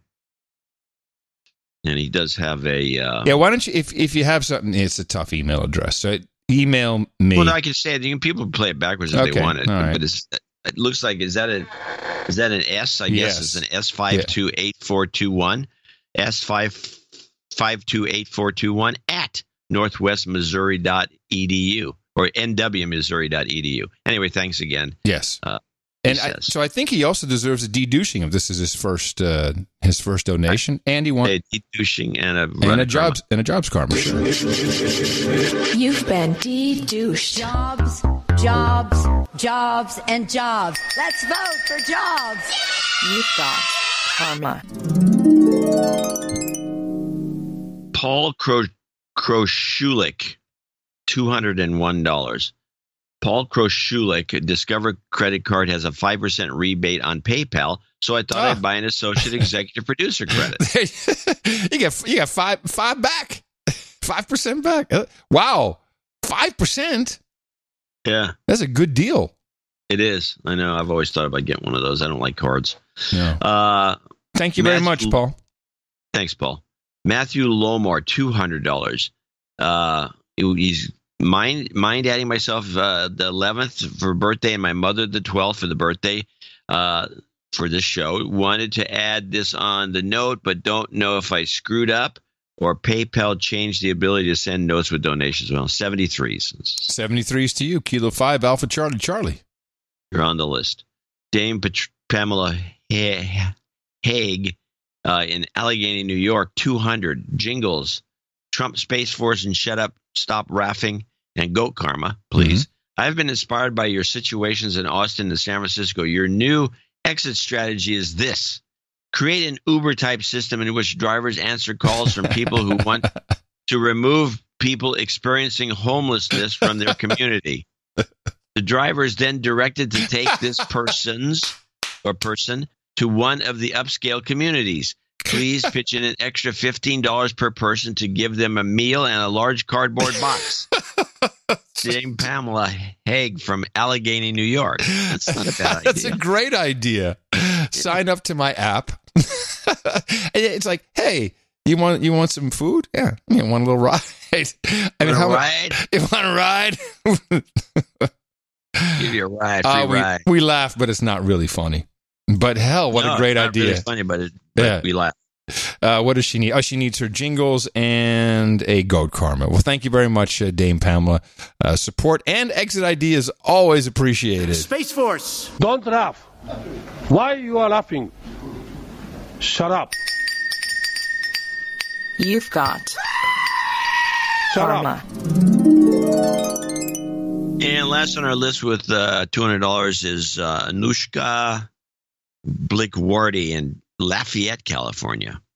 And she sent a note in a check wishing you a hip, hip, hurrah, and give something in Dutch. Well, hip, hip, hoera en gefeliciteerd. Oh, hip, hip, hoera en gefeliciteerd. Exactly. Yeah. From a fellow Virgo who has been hit in the mouth by my sister Julie Blick. Well, it's probably Anushka's a guy, not a girl. Possibly. I'm guessing. Maybe. My sister Julie Blick from Heemstede. This summer. Yeah, Heemstede of 2017. I'm a bit overdue in donation, so here's my birthday gift to Adam and the show. And as I cannot get my smoking hot husband, now it is a woman. Yep. I knew it. Anushka. That's a woman's name. I cannot get my smoking hot husband. This is an interesting dilemma. I cannot get my smoking hot husband to get hooked on No Agenda. He will for sure not request a happy birthday wish to surprise me when listening to the show this Sunday. Therefore, I'm asking for a happy 55th birthday wish for myself on September 7th, hoping Adam will share the Dutch way of celebrating birthdays again. Oh, boy. With a good Dutch accent, please. Hold on. I have to put her on the list now. Wait a second. What is her name? Anushka? Anushka Blickwardy. Dashed. It's a dash name. Her last name was Blick. B-L-I. Spell it. B-L-I-K dash W-A-R-D-Y. Blickwardy. What for naam is that now? She's married to some guy who hates the show. 55. Thanks to the guy who hates the show. Yeah. Okay, Anushka, we do that. We do you a very happy hip hip hurrah today for you. Great. Fantastic. Okay.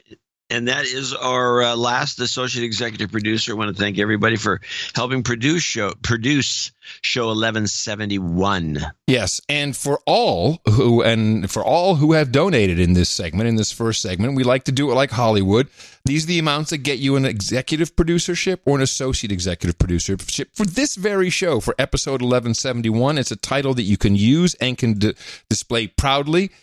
Put it into your CV, your bio, put it on LinkedIn. People do respond to the title executive producer. If there's any question, we will vouch for you with great glee. And if you would like to support us, please remember us for our show on Sunday. Just go to Thursday. The second Thursday of the week. That's what I'm talking about. And of course, you learn that transactions can be content. Only here. Go propagate it. Our formula is this. We go out, we hit people in the mouth. Order. Shut up, slave. Always confused with what the day is. Well, talking about the, you have that little ISO you stuck in there. I have one. I took Boris Johnson, his little Twitter thing. I ISO'd one. The best I could do. I don't think I have anything better than this. Oh, for end of show ISO? Nah, you can give it a shot. Thank you. It's pretty simple. Thank you. I actually had one. Let me see. I had an ISO. And now I don't know where it's gone. It was part of a different... Well, while you're doing that, I do contrasting Boris on Twitter to Trump, because he's like a Trump clone.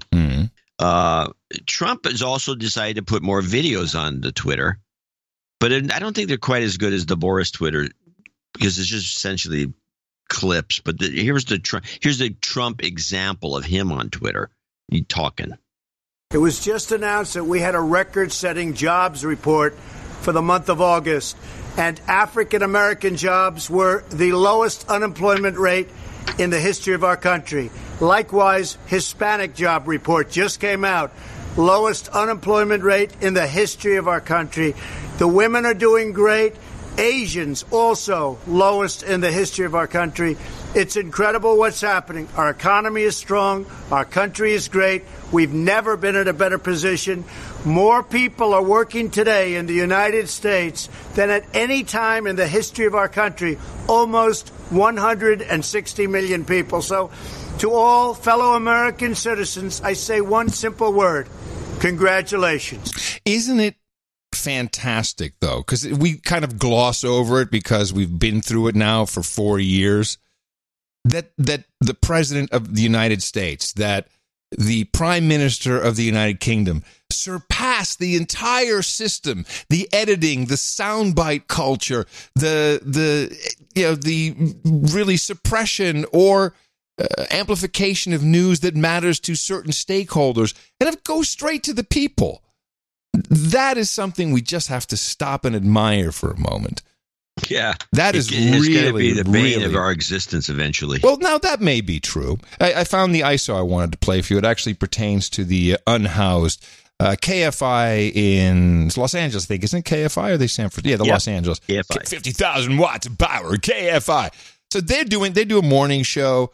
And if you and I were doing a morning show in Los Angeles, you know that we would already have come up with, hey, John, let's have the Monday morning poop report. You know, and you talk about what poop is on the street, etc. So they have one of these. The pictures are on both the website and the Instagram for KFI, and John Cobell took some pictures of a homeless encampment, a mile or two from your home? Yeah, my wife called me this morning and says it's really bad today, and she ended up stepping in some poop. Because she went to a hairdresser appointment down the block, and she saw the guy who made the poop. He was standing nearby pulling his pants up. So it was a fresh loaf on the ground. So I thought the ISO would be fresh loaf on the ground. Yeah, that's quite good. I think that's quite the good ISO. Fresh loaf on the ground. Yeah, fresh loaf on the ground. Fresh loaf. People, please. This is going too far. Oh, speaking of poop, I have our guy. Who's the reporter that sounds so constipated?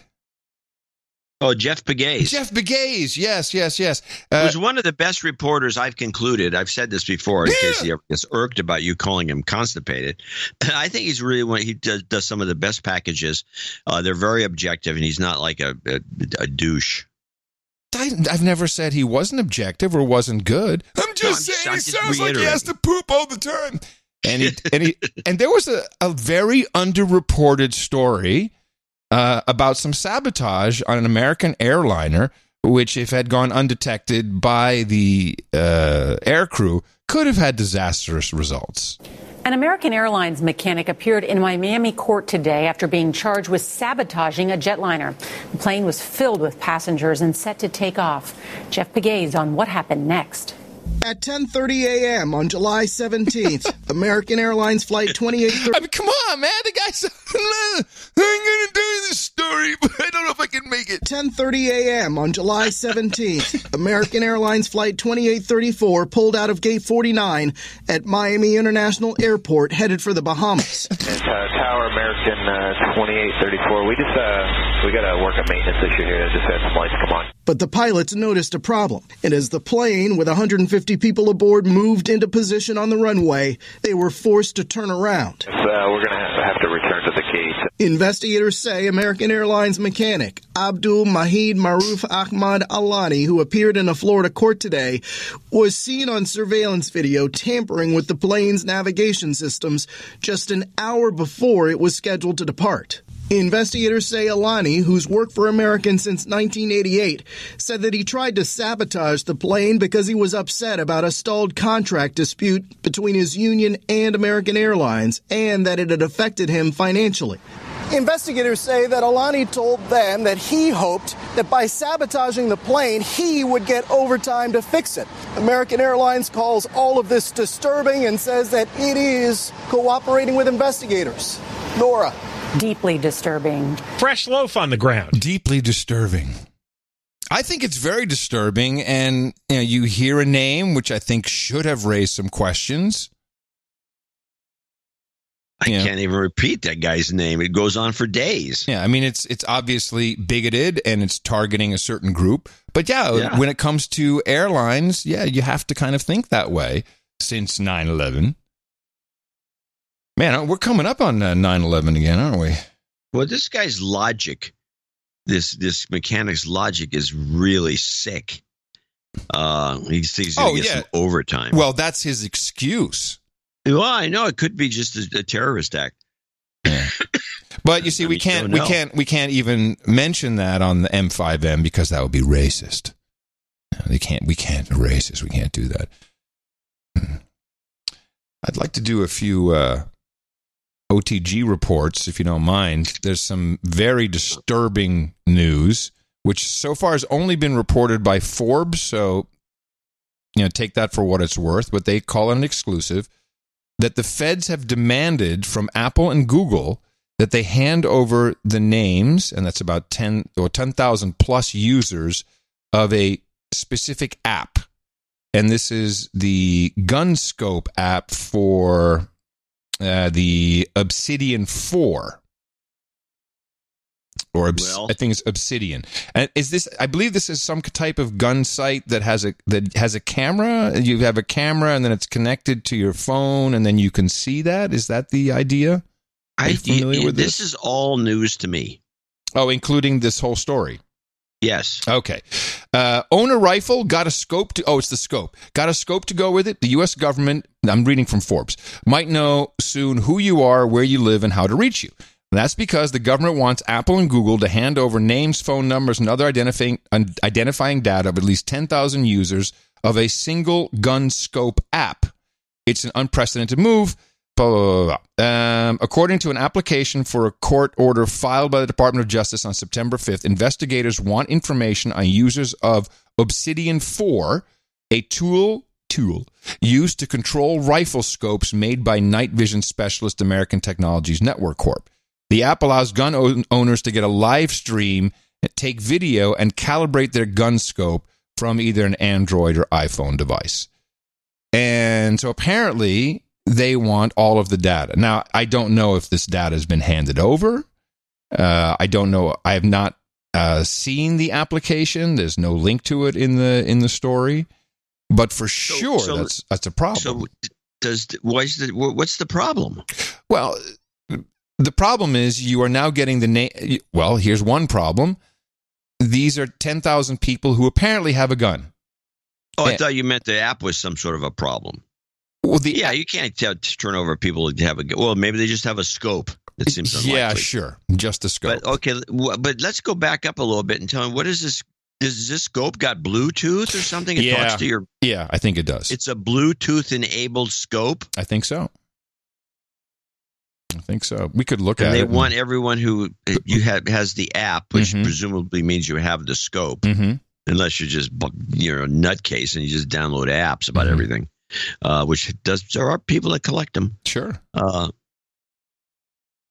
What does the government care about this?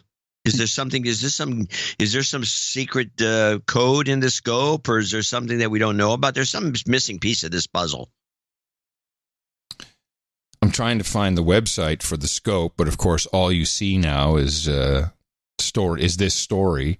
This is not a cheap scope. These things start at, holy crap, like $2,800. Yeah, that sounds right. That's a serious scope. So, Wi-Fi, GPS, Bluetooth. Oh yeah, this is the whole kit and caboodle. Digital thermal monocular. Got all kinds. Okay, so there's all kinds of versions of this. Yeah, it's the gun version of the Ring doorbell, I guess. But okay, so anyway, Forbes reports this. I don't know what it means. I don't know if it's been given, if they're going to block it, but it's something to. Maybe they found that somebody killed someone using one of these scopes, some sniper, and still is complete Fourth Amendment. Stay out of my shit. I'm not arguing that point, but since there's third parties involved, the Fourth Amendment is really pretty loose. I mean, it's not like if Apple has the information on its servers about a shooting, Mm-hmm. Oh, that's different. I think that is different, but that's not what they're asking. That's what they're angling for. No, they're saying we want all the names. We want everyone who has one of these scopes. We want to have and uses the app. We want to have their information. Well, if Apple has that information and wants to give it to them, it's too bad for you if you're on that list. Oh, of course. Why'd you get on the list in the first place? Of course. So it's more about, hey, what are Apple and Google going to do? But also, why does the government want it? Something's amiss. Next story. As of, I think, Monday. Is it Monday? I believe it happens Monday. You and I, John, will have to reprogram our over-the-air free TV channels. What? Yeah. What? So we often say... They did a redistro? I never heard about it. I mean, where have I been hanging out? Well, that's why we do the show together.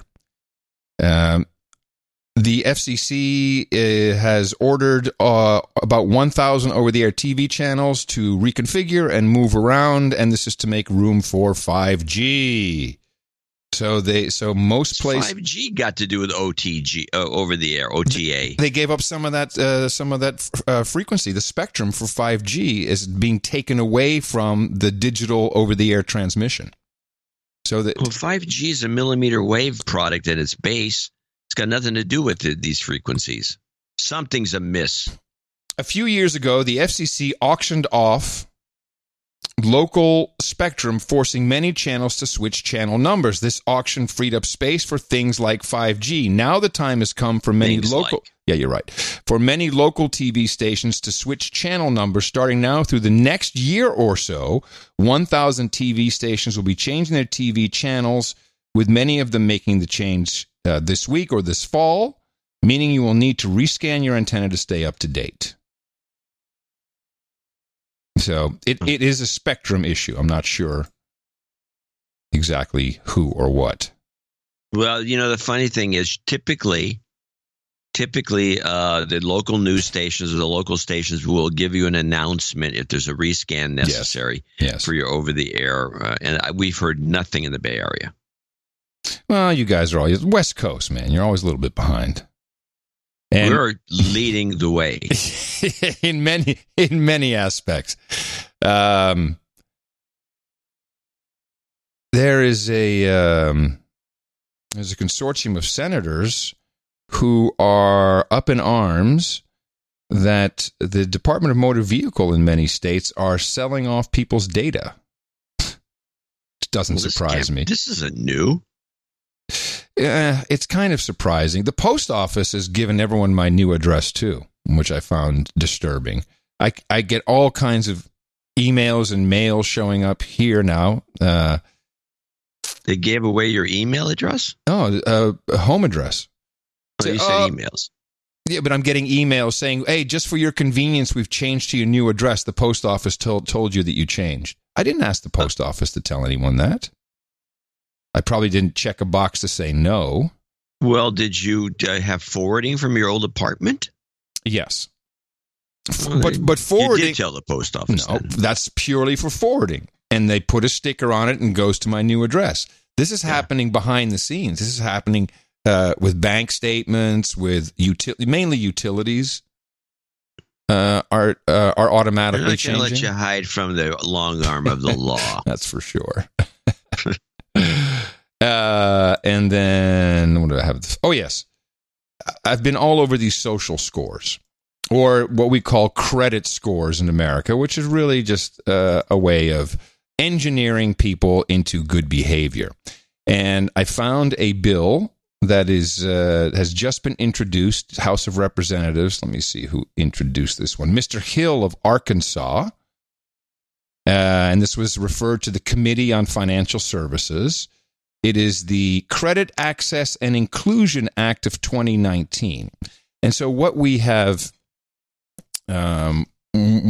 uncovered is that these companies who are using a so-called credit report, which really has nothing to do with the official FICO, the FICO score, which is a very different credit agency, but now is kind of a mashup of the three. There was TransUnion, Equifax, and the one I never remember.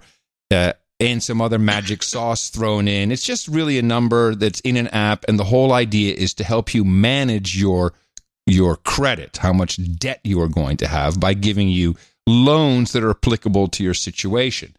So it's really easing you into the great American system of debt.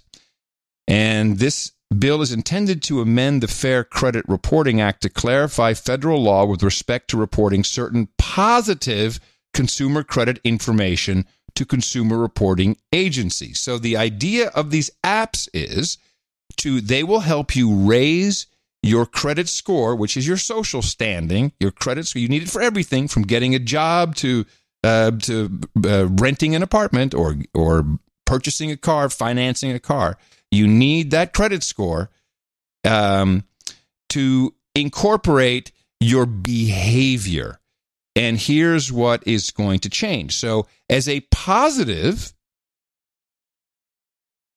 the following information should be added to credit reports if positive, and it should be reflected as such. It is, here we go, utilities, telecommunication services, and leasing information.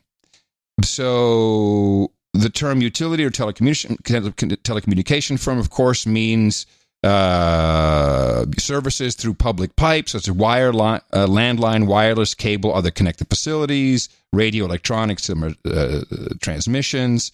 Lease agreements, utilities, we have subject to the limitation and notwithstanding other provision of law, a person or the Secretary of HUD, Housing and Urban Development, may furnish to a consumer reporting agency information relating to the performance of a consumer in making payments under a lease agreement with respect to a dwelling, including such a lease for which the Department of Housing and Urban Development provides subsidized payments.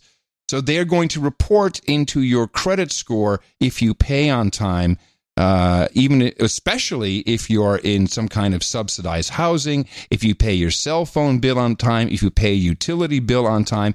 These are now going towards every single credit score, in effect, showing you have good behavior as a slave of Gitmo Nation. Yeah. And that's targeting the poor. And the poor and the young. Yeah, the poor and the young. Yeah. Who else would be leasing of subsidized housing? The meek. The poor, the young, and the meek. Yeah, and they all have to snap too. And just a reminder, Credit Karma, massive, if not main owner and investor, is Google. Stay away from them. If you can, stay away from these apps. Stay away from Google. But yeah, also don't try to buy anything like a house or a car. But I'm just saying, you can't live. I mean, we're being forced into it. And eat your bugs. Eat bugs. Shut up and eat your bugs. Yes, eat bugs. You're in good shape. Pay your bill. Pay your electric bill on time. Pay your cell phone bill on time. Pay your housing on time, and eat bugs. Yeah. That's basically what they're saying. And Cinnabuns. That's basically what they're saying. Yes. Well, I want to talk a little bit about Kamala Harris. Do we have to? Yeah. Well, because she's fading and she's going to be out of this producer, so we won't be able to have any fun with her anymore. But I did dig up that clip of her talking about plastic straws and giggling like a 12-year-old. Leaders have to lead. And plastic straws are a big thing right now. Yeah. Do you ban plastic straws? I think we should. Yes. I mean, look, I'm going to be honest. It's really difficult to drink out of a paper straw when if you don't gulp it down immediately, it starts to bend. Yes. And then, the little thing catches it. And then, so we got to kind of perfect that one a little bit more. Dude, she's high. I'm telling you, she is high. This is a weed smoker's humor laugh. So we got to kind of perfect that one a little bit more. So you'd ban it, but rely on innovation. I mean, we got it. Yeah, innovation is a process, right? You don't just do it. Innovation is a process, but let's encourage innovation, and I think we could do a little bit better than some of those flimsy plastic straws. I'm calling it high. High as a kite. This is funny you would say this because I never considered this as a possibility. High as a kite. I know the laugh. I know exactly what you're saying. Mm-hmm.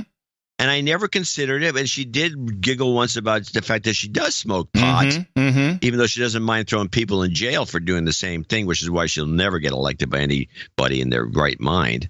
But you're exactly right. That is the nervous, stupid, laugh at everything pot laugh. Yeah. When somebody's it's called laugh. It's a pot laugh. I don't even know what to call it, but there is it's like there used to be a term for pot about making you laugh a lot. It's like a laughing gas thing, but we call it a laugh kick. Good call. It's I'm glad I played the clip now. Yeah, me too. I mean, when you're talking about a straw and you're cracking up like that, you're high. This is what we do. You gotta be. That's funny. Okay, well, now we got that settled. Now, the other thing is this controversy over somebody calling Trump retarded at one of the Kamala's. Yes. So she goes on and says, no, it's bad. You can't use that word, and it's not a good. You can't say mentally retarded was the exact phrase by some Indian guy, and she's oh no, I don't even remember hearing that, and she makes a big stink about it and backs off. She's a wimp, by the way, which is again she's never going to get elected to anything. She won't stand up for herself because I have the clip of the guy calling Trump mentally retarded. She clearly hears it. What happened to people of color? So I don't buy that argument that impeachment does not make sense, Senate will acquit. I don't buy that argument. There needs to be accountability. I mean, what are you going to do in the next 1 year to diminish the mentally retarded action of this guy? Well said. Well said. I plan to win this election, I'll tell you that. Now, if I may. Now, the headline that I read everywhere is the guy called Trump mentally retarded. That's not true. He said mentally retarded action. Yes. So he never said Trump that's a little different. Two, Kamala Harris is half Indian. She understands this very well. Good point. She's half Indian. She understands the accent. Half Indian. She's in that subculture. Total horseshit that she didn't hear. Milieu of Indians makes that. And that guy's accent was thicker than the one I do when I do one. Now, he could have been Pakistani, but still, I think Kamala Harris would have understood It's the both. same accent. And it's a different dot. And so she heard him very clearly. And she said, well said, and then did her high giggle again. Right, but third, it is not socially acceptable to use the R word. Where is that in the convo? You're not allowed to say retarded. That is in the convo, I think. That's why she backed off so quickly. Well, she didn't, the whole thing is ridiculous. I haven't heard any clips of her backing. Well, she's done. But she's done because she just says yes to everything. Do we need to ban straws? Yes, I think we should. We need to have that conversation. Do we need to let everyone in jail free? Yes, I think we need to have that conversation. Now, the real news, to me at least, is Liz Warren siding up with Hillary Clinton. They're talking behind the scenes, which I find fascinating. Let me see. This is NBC News. Warren and Clinton talk behind the scenes as 2020 race intensifies. Analysis. Neither camp wants to talk about it, but the two women have recently grown closer. Now, if I may hand out some advice, Elizabeth Warren, you should not get into hot tubs. You should not fly any small aviation. You should definitely not go canoeing in any waters in D.C. The Hag team is out for you. The Hillary assassination group has their eye on you. What other reason would Hillary have for being close to Elizabeth than to kill her and then go, oh, wow, I was so close to her. I'll have to step in. Well, I think those days are over. What, the killing days or the stepping in days? I think the killing days. The stepping in days are still with us. Well, she's going to undermine Warren. Something is going to happen. Why would you trust Hillary Clinton in your camp? Well, first of all, this is an NBC report. Yeah. and that notoriously Democrat, they may be playing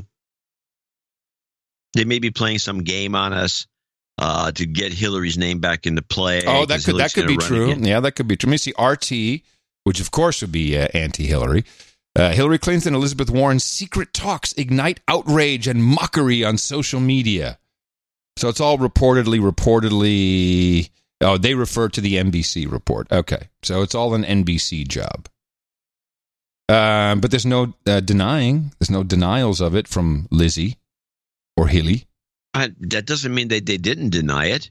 It's just it hasn't been reported. Yes, I haven't seen it yet.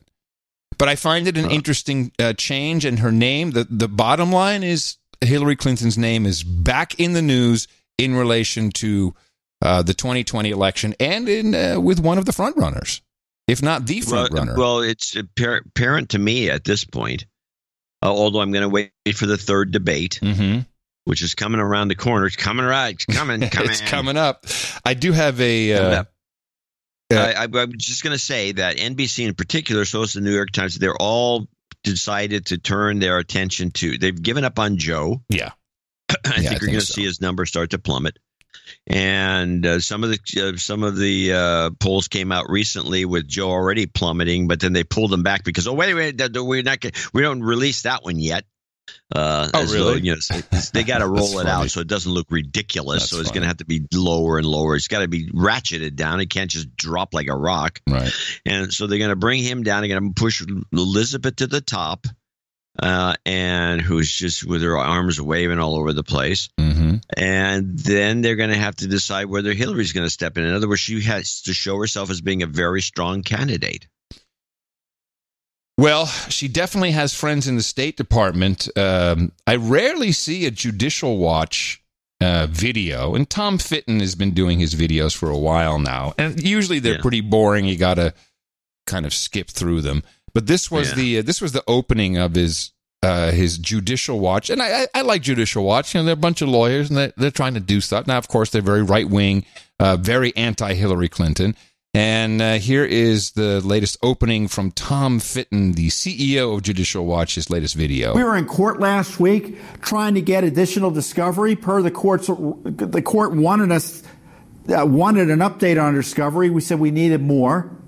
And who was there fighting us? The Justice Department, protecting Hillary Clinton on her emails in Benghazi. So last week, the Justice Department is protecting Hillary Clinton. This week, the Justice Department is confirmed to have given James Comey a get-out-of-jail-free card. Do you share my concerns? The Justice Department was attacking Judicial Watch? Yes, the Justice Department was attacking Judicial Watch for wanting to ask additional questions about one of the most significant government corruption scandals in recent American history, the Clinton email case. Which, by the way, is the very basis for the Russiagate case because they needed the Russiagate scam on President Trump to keep the Clinton email issue suppressed and to protect her. Okay. So he has little faith in the Justice Department led by that bastion of truth, William Barr, Mr. 9/11.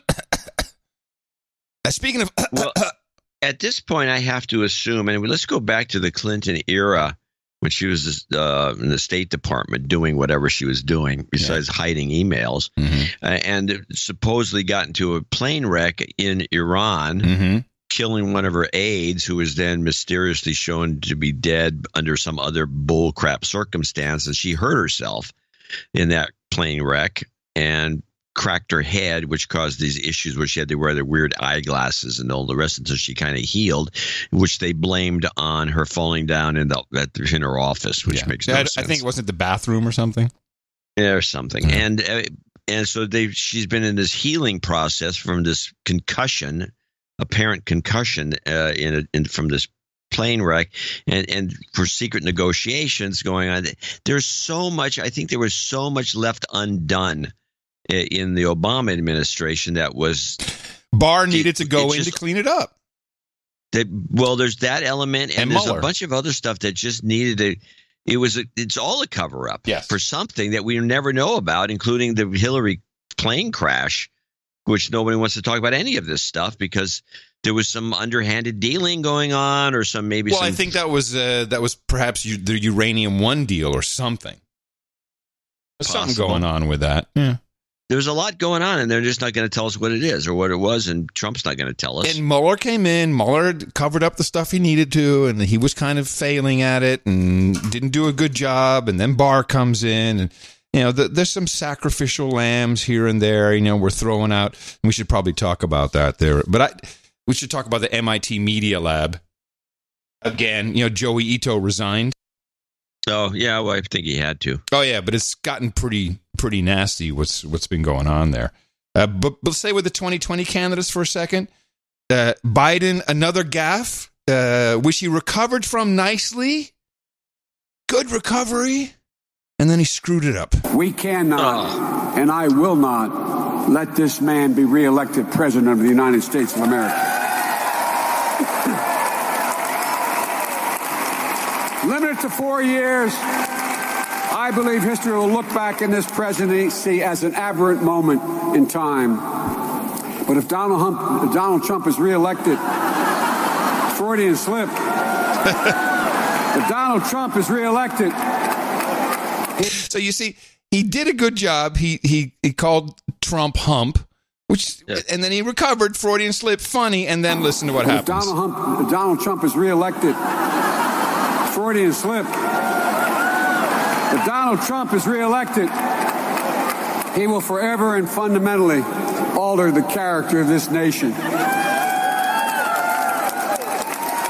Donald Trump does pose an extra threat to this. It's not hypothetical, his threat to this nation. So we can't say existential. Fuck, I'm going to give up. It's not a hypothetical. Donald Trump does pose an extra threat to this. It's not hypothetical, his threat to this nation. He does. You can hear the crowd go, oh. So close. So, Joe, you almost had the sound bite of the day. No. And to make the wrestling circus more complete, the mooch is out doing interviews anywhere he can get an interview. I believe that Donald Trump will not be the Republican nominee. I'm not saying that the current announced candidates against him will be, but I think he's in severe mental decline.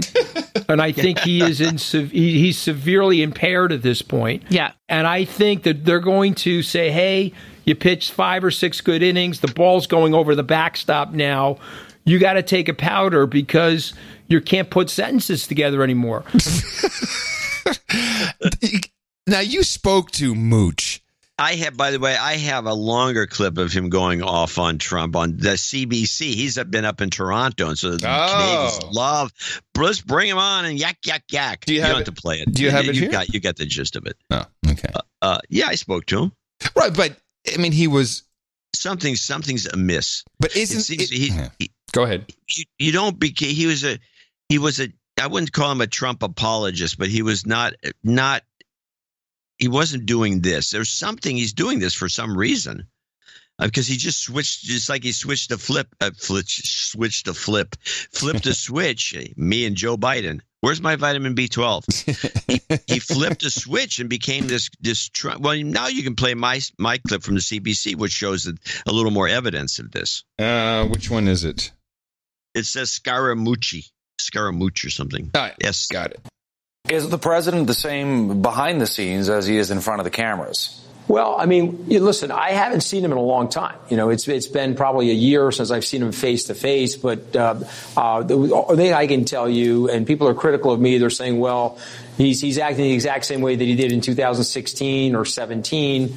Why are you breaking him from him now? There's absolutely no difference. And so I can accept that criticism, but I actually think it has gotten worse. And I think there's objective standards to look at, whether it's his personal mannerisms, his communication style, some of the things he's now doing on Twitter, equating President Xi, for example, to Jerome Powell and saying, who is the bigger enemy of the United States? See, that's where he has his beef. I think he has his beef with Trump going after Powell. It's a financial thing. Actually, that's one beef, and I think it's because he's in that business. Yes. But the real beef is actually the next one. I mean, this is stuff that is, I think, way outside of the even normalcy for President Trump. And so for me, enough was enough. The red line for me was really with the congresswomen using those racist tropes in a Twitter feed is nonsensical from the leader of the free world and somebody that is running a country whose first name is United. And so they told my grandparents that 100 years ago, and I spoke out against that. He didn't like that, and since he's a demagogue, you can't be in 7/10 support for him or 8/10 support. You've got to be like some of these Fox News announcers. You've got to be in 11/10 support for Trump. And so I can't do that. I can't disavow my personal history or my integrity or things about my life to try to give somebody a level of loyalty that they don't deserve. And so I spoke out about it, and I think the situation has gotten worse. I said that Jonathan Swan from Axios a few weeks back, that he's in full-blown meltdown. It's like the episodes of Chernobyl where the reactor... Talk about a nut job equivalency. It's Xi and Powell or Trump and Chernobyl. Okay. Full-blown meltdown. It's like the episodes of Chernobyl where the reactor's melting down, and now people are trying to figure out whether they're going to cover it up or they're going to clean it up. And so as a good standing Republican, I'm calling on Republican elected officials. We have to clean this up. We have to clean it up on behalf of our children, on behalf of our country, and let's face it, on behalf of the world. And so I'm hoping that happens. So what was the second issue then, according to you? What he said. He says the red line for me is when he went after those congresswomen, the Arab, the women of color. Yeah. And then he says this is the kind of thing that my grandfather had to go through when the Italians came over, and he felt that was the real thing that bugged him. I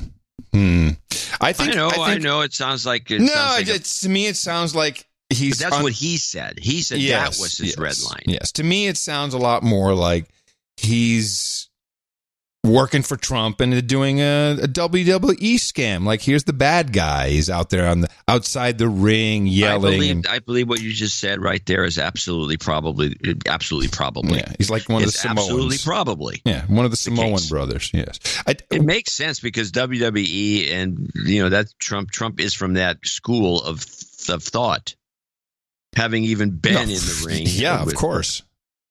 One last thing I wanted to mention about the Biden clip. I just want to go back to it. There's something that I've been noticing, and some producers have mentioned this to me as well. As you know, I'm a real stickler for the lack of saying our country. Everywhere you turn on the news, it's this country. It's bad for this country, this country, this country. Very few people say our country. That's one of the things I liked about Trump from the beginning is he said our country. And I've been on this for a long time. And I've noticed now, and I think it's in this Joe Biden clip, the Democrats, they say something different. They always talk about this country. We need comprehensive gun reform for this country. We need comprehensive immigration for this country. But when it comes to something else... We cannot, and I will not, let this man be reelected president of the United States of America.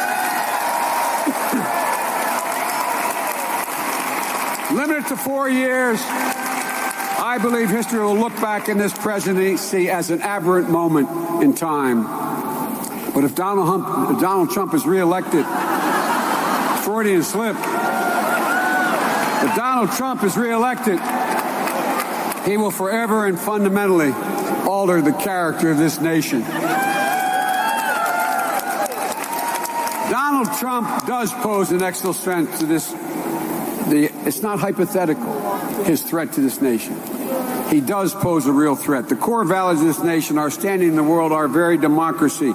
Everything that's made America. That is it. This nation, this country. But they always say, our democracy.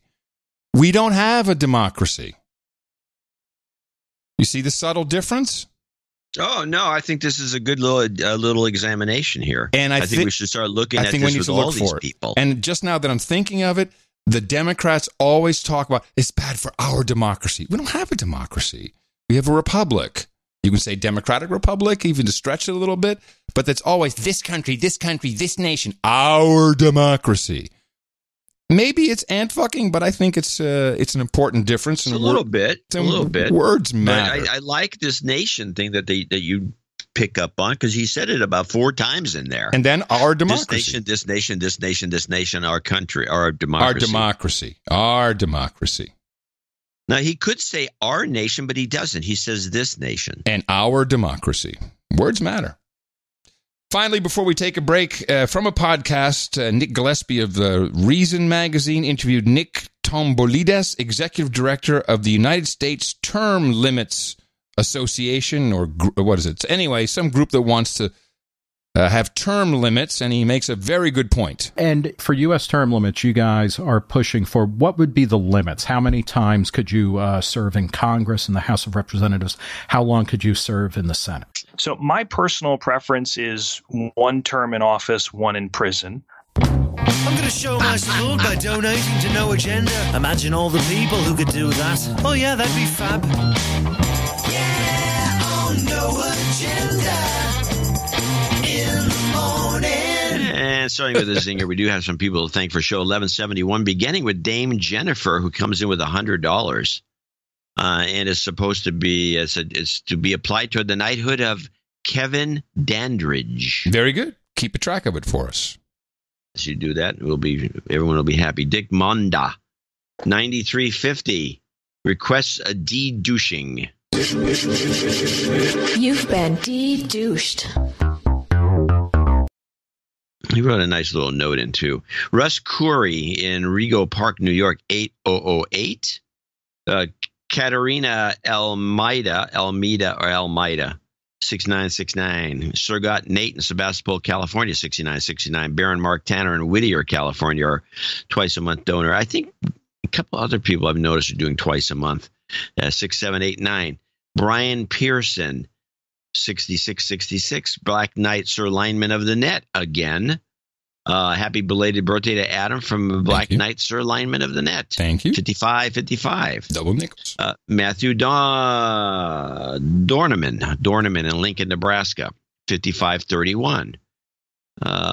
He said, you don't. I know you don't always read these lower donation notes on air, but I missed Adam's birthday due to my mom passing away at age 66. Oh man, mine passed at 65. It sucks. She battled cancer for 7 years, never complained, was always happy.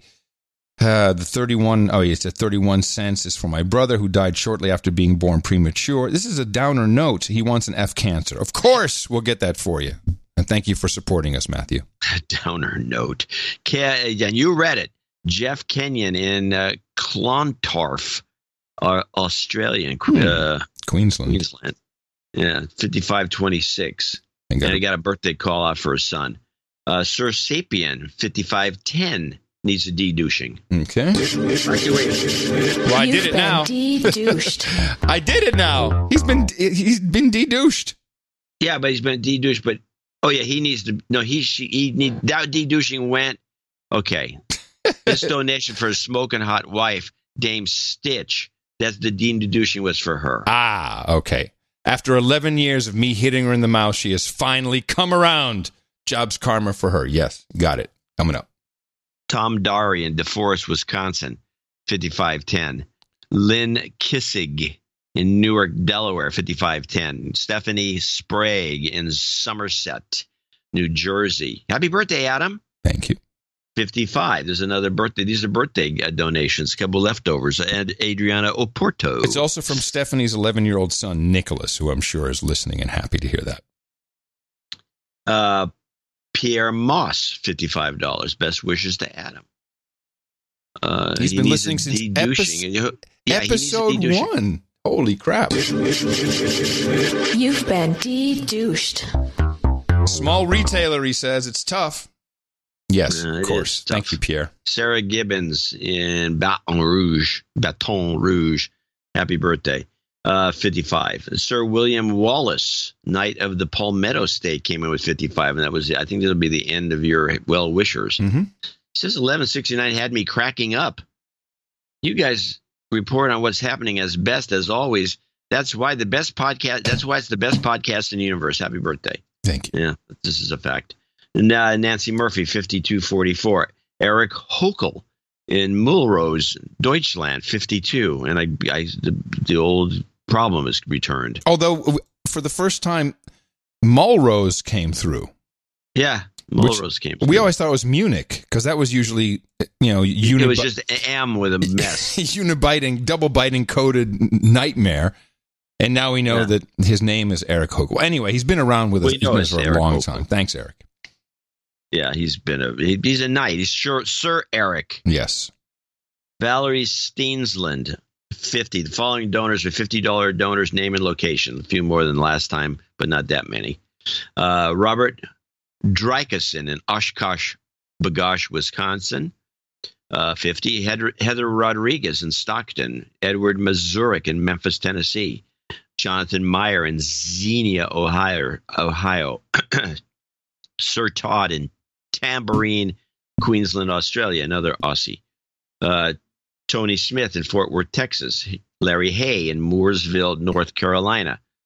I hope you weathered the storm. Yeah. Jeffrey Zinneman in South Euclid, Ohio.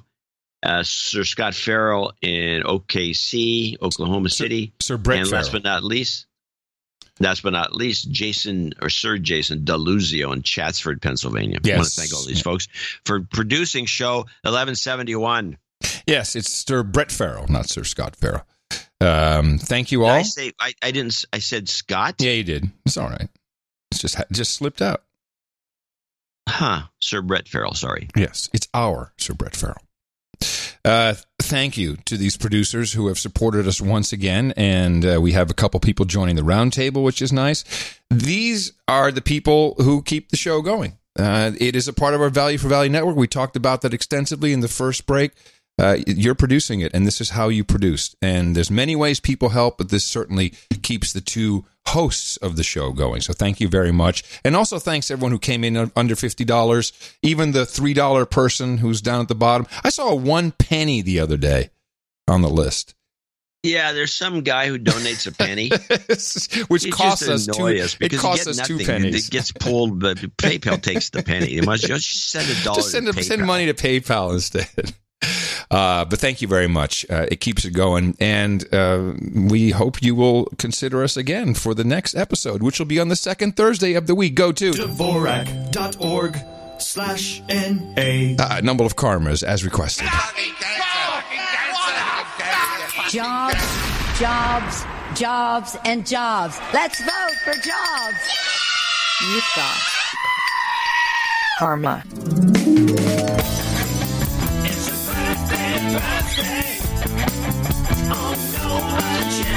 Today being the 8th of September 2019, here's your list of birthdays. Jeff Kenyon says happy birthday to his son Jake Kenyon, turning 26 today.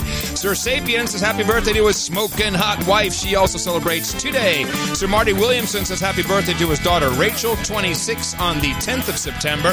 Matthew Lomar will be celebrating on the 11th, and Matthew Lomar's mom, who he says happy birthday to, will be celebrating on September 12th. And finally, Anushka Bilkwardi turns 55. Happy birthday from all your friends and lovers here at the best podcast in the universe.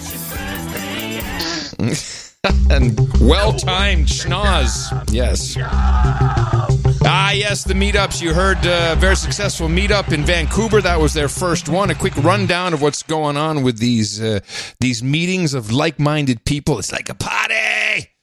Here's a quick list what's coming up in September. On the 11th in Orlando, 6 p.m., Grumpy's Underground Lounge and Eatery.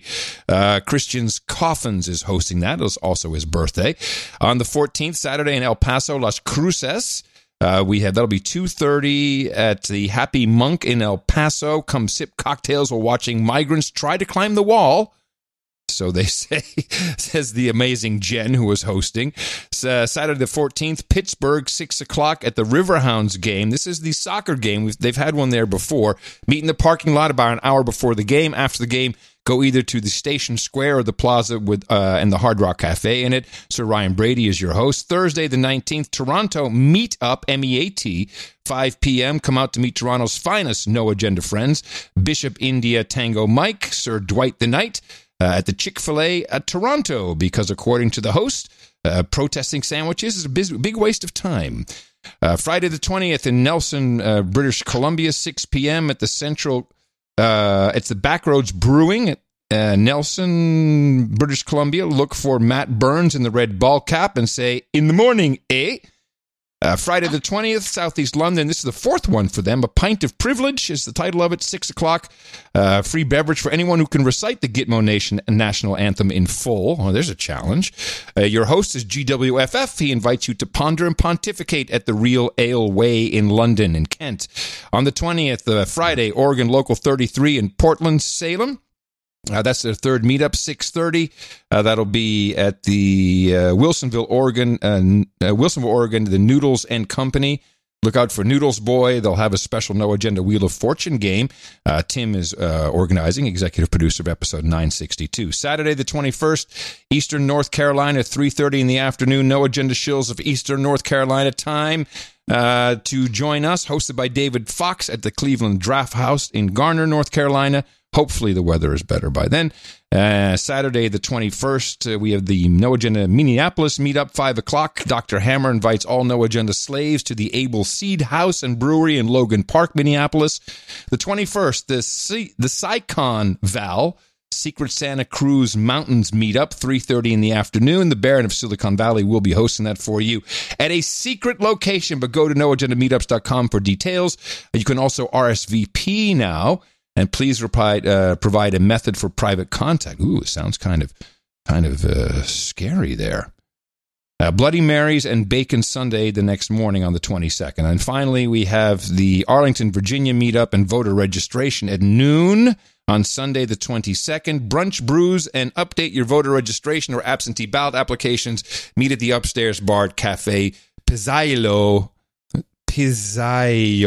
in Shirlington. Bill Patterson is your host. If you've never been to a No Agenda meetup, I highly recommend you go to one. It's kind of like a high school reunion, but you like everybody, and there's no anger. It's just a nice place to hang out with people who won't get triggered, and you all have something in common, which is you are all slaves of Gitmo Nation. Go to noagendameetups.com to find out more, or to create your own, noagendameetups.com. Here's my blade, 2 nightings on deck. Do you have yours, John? Got it. You walked to the bathroom, didn't you bastard? Michael Fulgenzi and Anonymous. Hop on up to the podium, gentlemen. You two are about to be inducted to the No Agenda Roundtable of our Knights and Dames. Thanks to your support of the show in the amount of $1,000 or more, I am particularly proud to pronounce the KB, Sir Plus of the Queen City and Sir Henry of the Flower Field. Gentlemen, for you, we've got hookers and blow, rent boys and Chardonnay, a lactating wench and a rack of lamb, Dr. Pepper and a quick handy, bourbon and bong rips, beers and blunts, geishas and sake, vodka and vanilla, bong hits and bourbon, sparkling cider and escorts, ginger ale and gerbils, breast milk and paladum, cowgirls and coffin varnish, and of course we have our mutton and meat. Go to noagendanation.com/rings. Eric the Shill will take care of you and get that out to you as soon as possible. Also in the show notes for today, I have the link. Where did I put it here? I have the link to the No Agenda Ring nightstand so you can put it on your 3D printer. Which is a very cool project. Well, actually, there's 2 versions of this. Oh no, there's one I only that have does one. it in pieces, and there's the new one, which is the one that's in the photo, that prints the whole thing without the extra, with the frame being outside of it. So what's the one that PD Daddy Love did? Is that the new one? He's the one that did them both, I think. Oh, he did both of them? I think but the new one is the one that prints the whole thing as one solid piece. Anyway, there's a little frame you can put your little document in there, and you put the ring on the little thing. It has a spot for the sealing wax. It's very, very, very.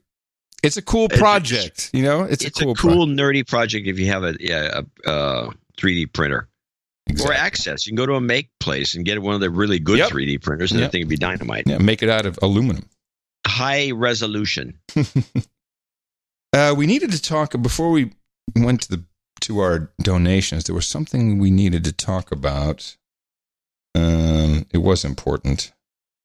Well, while you're waiting for that, I do have a clip we can play in the meantime. Okay. Which is some little bit of unknown news. They've ever heard about this. Nobody's talking about it. It was played on PBS. None of the mainstream people picked it up. And I thought it'd be worth at least playing, which is the weird Ukraine-Russian people trade. Russia and Ukraine freed prisoners today in an exchange that Ukraine's president called the first step to stop the fighting in eastern Ukraine that has killed more than 13,000 people since 2014. Planes took off from Moscow and Kiev at almost the same time today, carrying 35 prisoners each.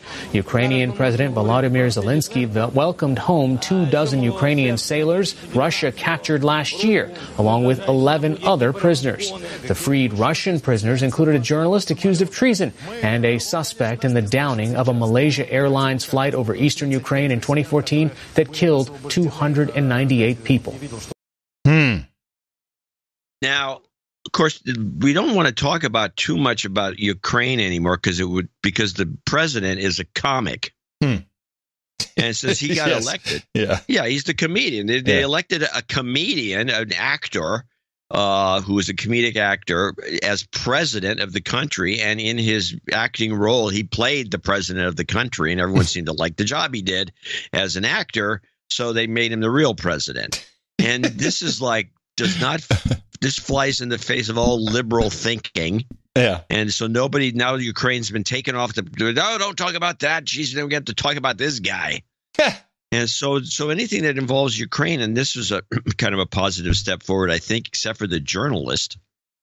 Was the journalist that was shipped from Ukraine to Russia, was he did he commit treason in Russia and then go to Ukraine to get away from it? And they're just going to shoot him? I mean, is that what they're doing here? I don't know. They don't explain any of this. Yeah, but we're going to get very little news from now on out. Nothing at all. Because of this new president who's a comedian. That's the best part. Yeah. That's a very good practice. I think we should do more of that because comedians tend to tell the truth. It's kind of the basis of their existence. Elect Rob Reiner. Okay. I just unlike the idea. Okay. Good. Robert Mugabe died. Yes, I have a clip. Oh, good, because I have a clip too. We'll play yours first. What do you have? It's just an overview. Okay. Mugabe dead. This image of a young Robert Mugabe leading his people from the tyranny of white minority rule lives at a burial ground called Heroes Acre on the outskirts of Harare. It was that freedom fighter image that fed the cult of personality that saw Mugabe through 37 years in power. He deserves his place in history for that heroic status. But then, when he had the chance to lead his country, as he'd promised on becoming president, to a new, better future, he did the very reverse. Early promise with a focus on education was replaced by an emerging brutality, fueled by personal greed and sustained by violence and corruption. He lived a life of extravagant opulence while his people stood in breadlines, and his political opponents languished in jail. Tendai Biti was one of them, tortured, he says.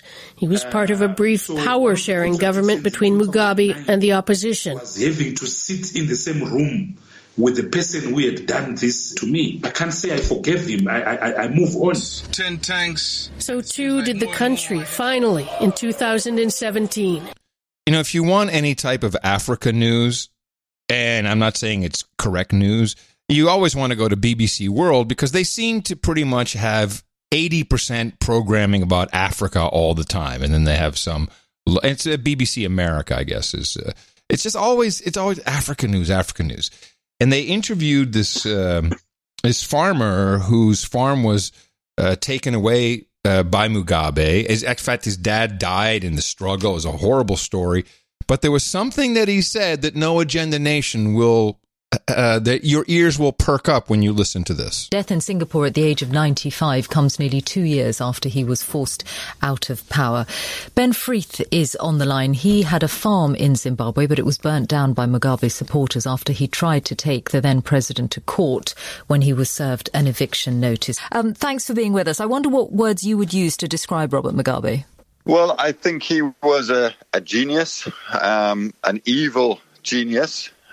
Who managed to retain power for many years for his own ends, but in the process destroyed his country and the lives of so many people in it. I met him a couple of times, but I remember one occasion very particularly where I was asked to make a speech in front of quite a few thousand people out in a rural area on a very hot day in Mugabe's presence. And the crowd really enjoyed what I had to say. I talked about a piano and how a piano had black keys and white keys, and a great player was able to play that piano with those black keys and white keys in great harmony. And the crowd really loved that. But Mugabe clearly hated what I had to say.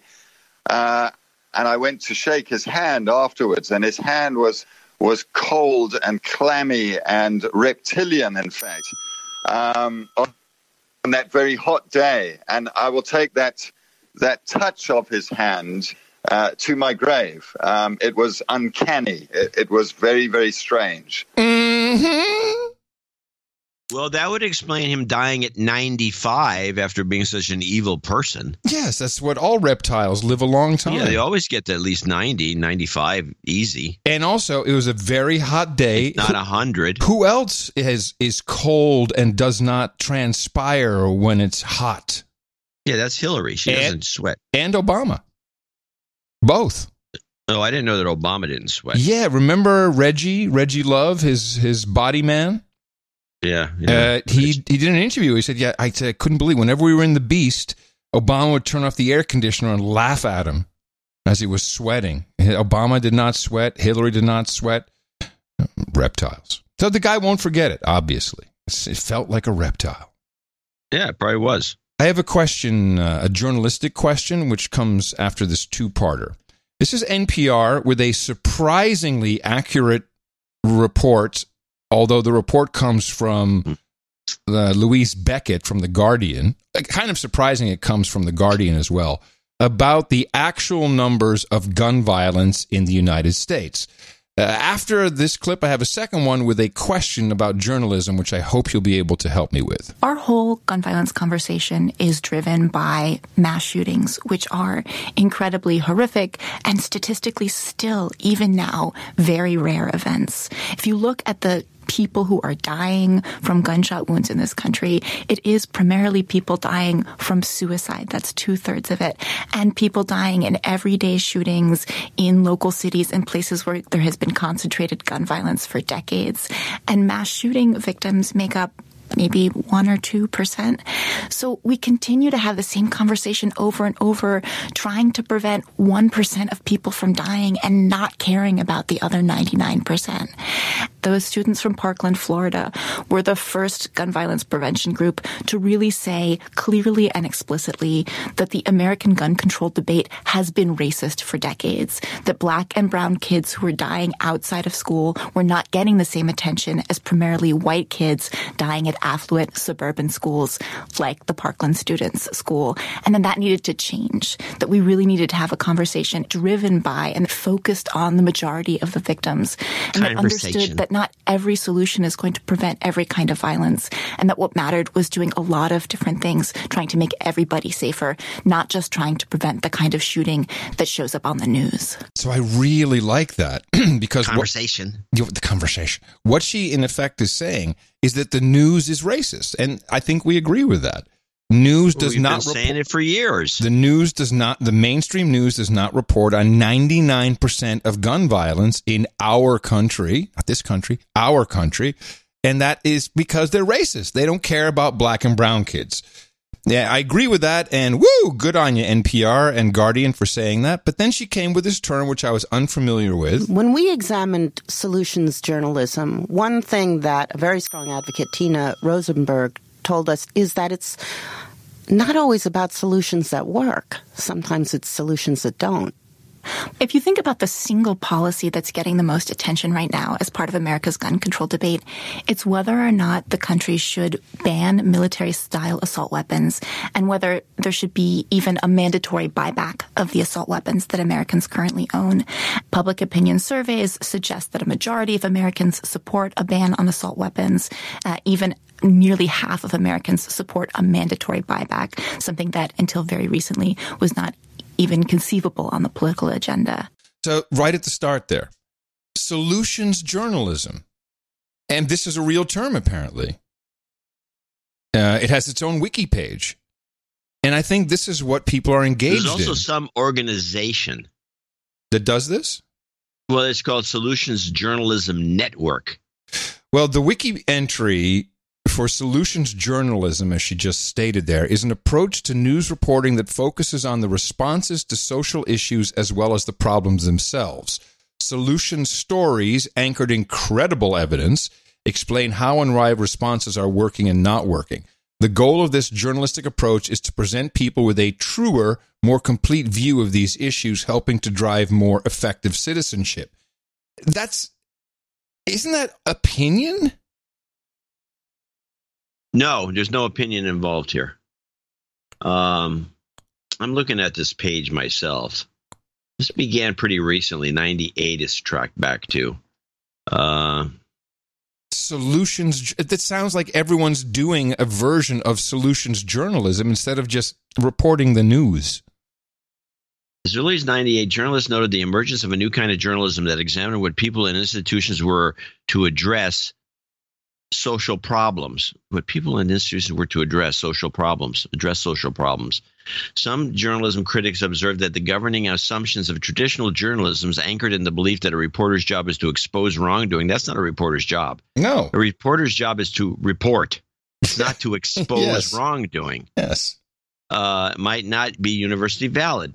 Actually, whoever wrote this definition is obviously a social journalist. Mm-hmm. Simply reporting on problems that began to appear might not be the cure to all the world's social woes.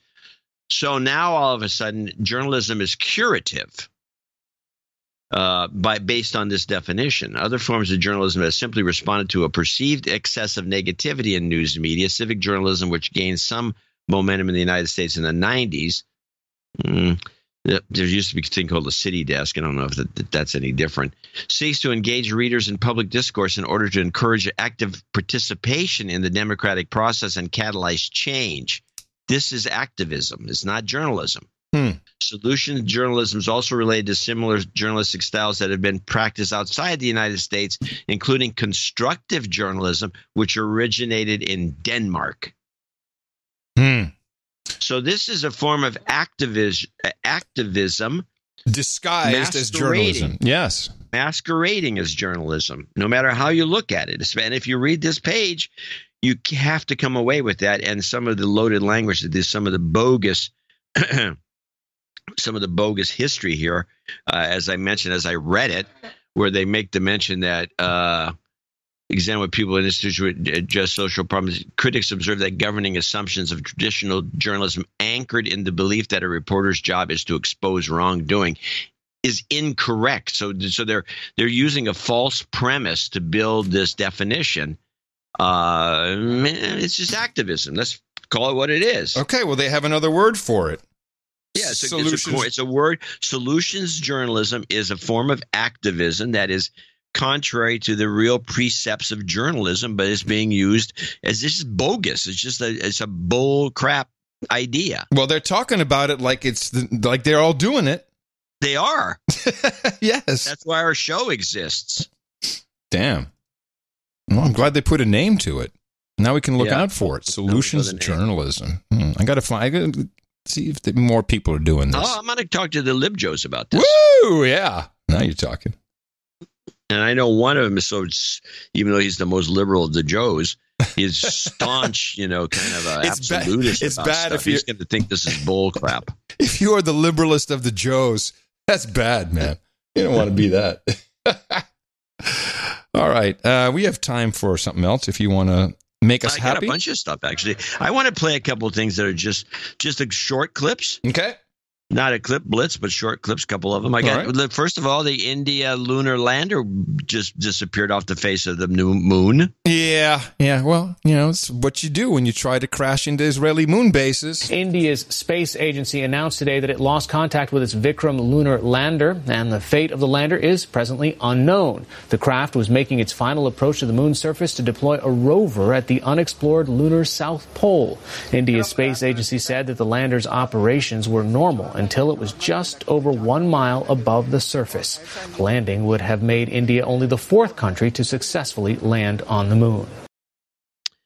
Then we have this one, which I think is the funnier story of the day. Apparently, swatting is becoming something of a thing in Canada. And here's a story on the CBC about it. An Alberta family is telling a terrifying story tonight about heavily armed police showing up at their door out of the blue and demanding entry as young children watched or hid in fear. Rafi Boudjikanian looks into the dangerous prank calls known as swatting. There was a police car kind of slanted in the middle of the street, and I could see the front end of it. By the time Tasha McRae got downstairs, just out of a shower, there they were, wanting in. And they said, get your hands in the air, and I'm telling them I can't. I'm holding a towel, I can't do it, please don't make me do it. McRae's children and their friends were in the house as officers entered.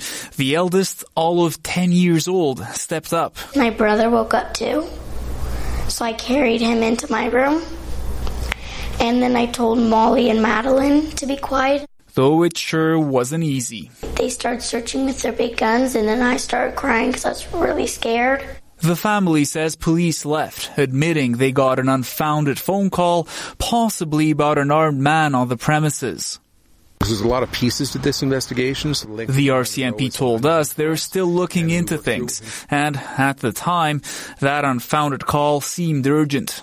High priority means that we believe that there's imminent risk of loss of life to somebody. They're not calling it swatting, which is a popular prank online. Recent incidents in Canada have sent police scrambling to schools in Surrey and Calgary. In the U.S., a swatting call by this man led to police gunning down an innocent person opening his door. This criminologist says emergency dispatchers have a key role to play in prevention. They can effectively sort the wheat from the chaff by asking the right questions. They're trained to do that, and I think that is an area where we need to be pouring some resources. And not really a short clip. You know, I know it's not as short as it could have been, but this swatting thing is what is wrong with the police? They can't figure anything out. I mean, it's like they send a SWAT team over to some poor. They make a little 10-year-old cry. No, this is all just part of the technological world we live in, and it's all connected to everything. Of course, now we got a bat signal. Go kill people. Yeah. Some guy opens his door and they gun him down. Yeah. Well, it's the system. That's in the U.S. In Canada, they don't do so much gunning down like we do. We love to gun people down. Okay, I have one last clip, which is a college admission update, because it to me proves that. You know, if anybody had any brains, they just give a bunch of money to the school directly instead of to some consultant who then slips it to some guy who's a coach. The college cheating scandal is shining a new light on the admissions process at the University of Southern California. A court filing reveals emails between USC officials showing how they tracked applicants. In spreadsheets sent by an athletics department official, some applicants were labeled VIP with comments like donor, potential donor, $1 million pledge, given $2 million already, $15 million, and dad, well-known orthosurgeon. The messages were part of a defense motion for Robert Zangrillo, a father facing charges in the scandal. Zangrillo's attorneys, who are trying to get more documents from USC, say university officials were keenly aware that VIP applicants did not have to be admitted based on merit. In short, USC is far from the crime victim that it claims to be. Responding in a statement, USC calls the filing a legal and public relations strategy to divert attention from the criminal fraud for which he has been indicted, adding no athletic department official has the authority to compel admissions decisions. Stephen Mercer is a college application consultant who used to work in USC's admissions office. There are people who see the words VIP and they think the system is rigged. Is it rigged? The universities try to keep their donors feeling like they're being attended to, but I don't see universities bending so much that they're going to ruin their reputations. But the scandal is raising questions about the role of money in admissions. Oh, man. Now, so this is one of those stories. It's the same like the Jewel story. Yeah. That once something gets established the way you're supposed to do things, and you go out of bounds and try to do it some other way, and there's money, lots of money involved, you're going to get screwed. The way to do it at USC, apparently, with the documents that show, you just give them a lot of money directly. Yeah, that's the American way. That's the American way. You don't go to some consultant and you go around That's the American way. Yes. If you have money, Photoshop. If you have money, there's a whole different world that opens up for you. Yeah, and it's transparent. It's not like it takes a genius to figure this out. I think the people who are busted for the college admissions scandal should be excoriated for being idiots. They did it wrong. If I may make a final suggestion for those of you thinking of sending your kids to college, don't. Save the money and actually give your kid a subscription to the Adobe Creative Suite. Let them learn Photoshop, InDesign, all of that crap. These are jobs that cannot be filled right now. Go ahead and take a look. There are open jobs for people who can do creative work with Adobe Creative Suite for $60,000 and up, and they can't be filled because everyone's either way overqualified or doesn't know how to use the tools. That's the job right now. Or become a dude named Ben. That's maybe even a better idea. And you don't need to go to college. Just get some of those books, O'Reilly books. I knew you'd like that. And remember to whiz on by Dvorak.org/NA to support us for the next program, which will be on Thursday. I'll have an update from the Mobile Loaves and Fishes, the Community First Village here in Austin. I'm going to go see that tomorrow, get a tour from the CEO, so hopefully have some info on that. If not, maybe an interview for a best of show one of these days. And I will be coming to you from Opportunity Zone 33 here in Austin, Texas, capital of the Drone Star State. This is in FEMA region number 6 if you want to locate it on all governmental maps. In the morning, everybody, I'm Adam Curry. And from northern Silicon Valley, where I don't have anything to say, anything close to what he just did, I'm John C. Dvorak. Coming up on the NoAgendaStreams.com, we've got the Grumpy Old Bens with minimum wage. Be careful of the deep fake joke at the opening. End of show mixers, the Darby, Cyborg Dave, and Jesse Coy Nelson, and Tom Starkweather. Thank you, gentlemen. Until next show. Adios, everybody! And such. I should have said mofos. But these people really want to be on the street for a number of reasons. One is that's where the drugs are.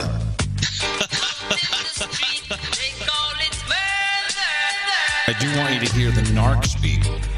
It turns out, in fact, that many violent individuals have been avid marijuana users. Except in Jamaica, where they smoke the ganja. It's the holy herb.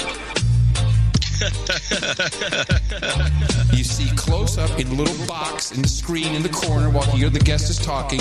You see some guy with these nasty yellow fungus-ridden nails rolling up a joint, a shittiest joint you've ever seen. It burns holes halfway down. Then the guy licks his fingers with a big saliva drop and is like trying to stop the burning.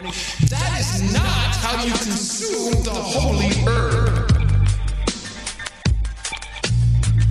But I've pretty much been smoking every single day for the last 30 years. Xanax was also known to be a long-time user of marijuana.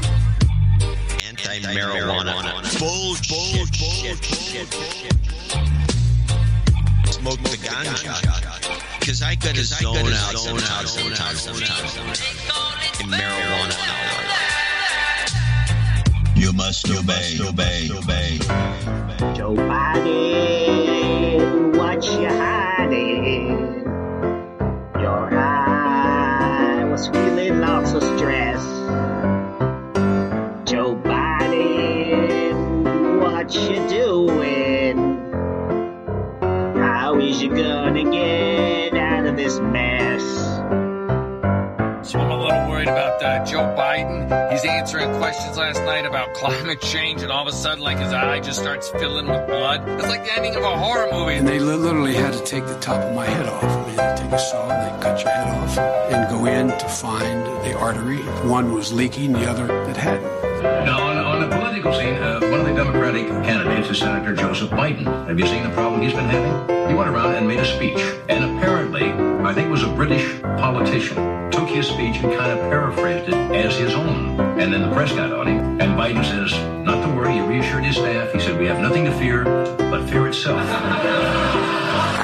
I want to thank Rich Fitzgerald, the county executive, Allegheny County executive, for being here. And all my time in public life, from since I've gotten involved, the country wasn't built by Wall Street bankers, CEOs, and hedge fund managers. If the enterprise hit hard times, everybody took a hit. Union workers, the UAW, took incredible cuts in their future and their pensions and the left to get GM working. They also got that last year and try to cut wages or freeze wages for their people. Right today, the same is happening in big hospital systems. I think we have to rethink how we define what constitutes a successful economy. Folks in America don't think their children are going to have the same standard of living they had. It means investing much more in medical research to conquer devastating diseases like cancer and addiction and Alzheimer's. There is one less candidate in the race for the presidency tonight. Delaware Senator Joseph Biden dropped out of the hunt today, saying the disclosures about his plagiarism in law school and his exaggerations about his academic record made it impossible for him to continue. I do it with incredible reluctance, and it makes me angry. I'm angry with myself for having been put myself in the position of having to make this choice. The Delaware Democrat is the second candidate to be forced from the race by questions of character and integrity. Was whipsaw diplomacy. What a week. What a week. What a week. Because it has consumed a lot of airtime on cable and in the papers this week. You're connecting dots. What does it all mean? He cooked it up real good. The city is dirty, and it's getting dirtier. It used to be like the Wild West, basically. There were no limits.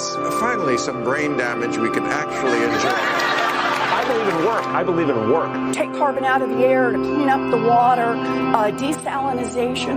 And, by the way, a lot of this stuff hasn't been invented yet. But again, when you take a deep breath and you take a step back and you think about it, you say, this is really, really crazy shit. We can take millions of vehicles off the road if we had high-speed rails. And he wants to reintroduce 4 different kinds, which I'm not going to burden you with, but one of them is the candle-shaped ones, and those are a favorite for a lot of people. We need the guys and the gals who've been sitting around for a long time. One of the big problems in America is we are measuring the wrong things. Under my presidency, we will start measuring the right things, and businesses will be my willing partner in this. Jerome. Maybe that's too campy. Jerome. Maybe that's more like it. That's more presidential, I think. Jerome. Jobs, jobs, jobs, jobs, jobs, jobs, jobs, jobs, jobs, jobs, and jobs, jobs, jobs. Time to reach area 7. I want it down to 33. 33, sir? 33 is right. Yes, sir.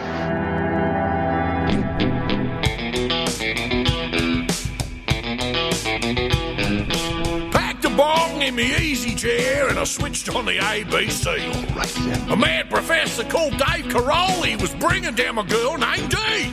She was luxuriating with a scoop in her hand, relaxing in the bath. When this mad bucker said, if you don't stop burning coal, it's going to rip this world apart. She was sitting on a horn of dilemma between a rock and a hard place. He said, you're out of luck.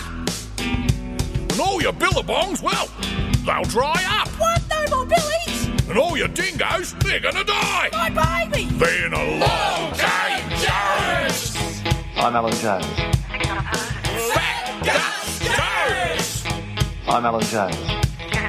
Suave talking, flousy walking, smart ass Jones. Banga, banga, roll that number. Get under. Suck more piss, you bastard. Well, this climate wanker is a monkey spanker. He fair brought me girl to tears. So he got a lot of stock in that old shock jock, and he's great to allay our fears. Although, sometimes I start to think the world is on the brink. Why's this flog on my telly? Start spouting that stuff that the world's up and me legs start to turn to jelly. What flavour? Shut your faces and listen, you might learn something. He says the ocean will get up to me girlfriend's back door. Lucky ocean. I never quite got that far, but anyway. Maybe on my birthday. Anyway, here we go. Along came Jones. I'm Alan Jones. Fat Guts Jones. I'm Alan Jones. Suave talking, flousy walking, smart ass Jones. 2 British policemen are here, Mr. Jones. Oh, he moved faster than shit through a goose then.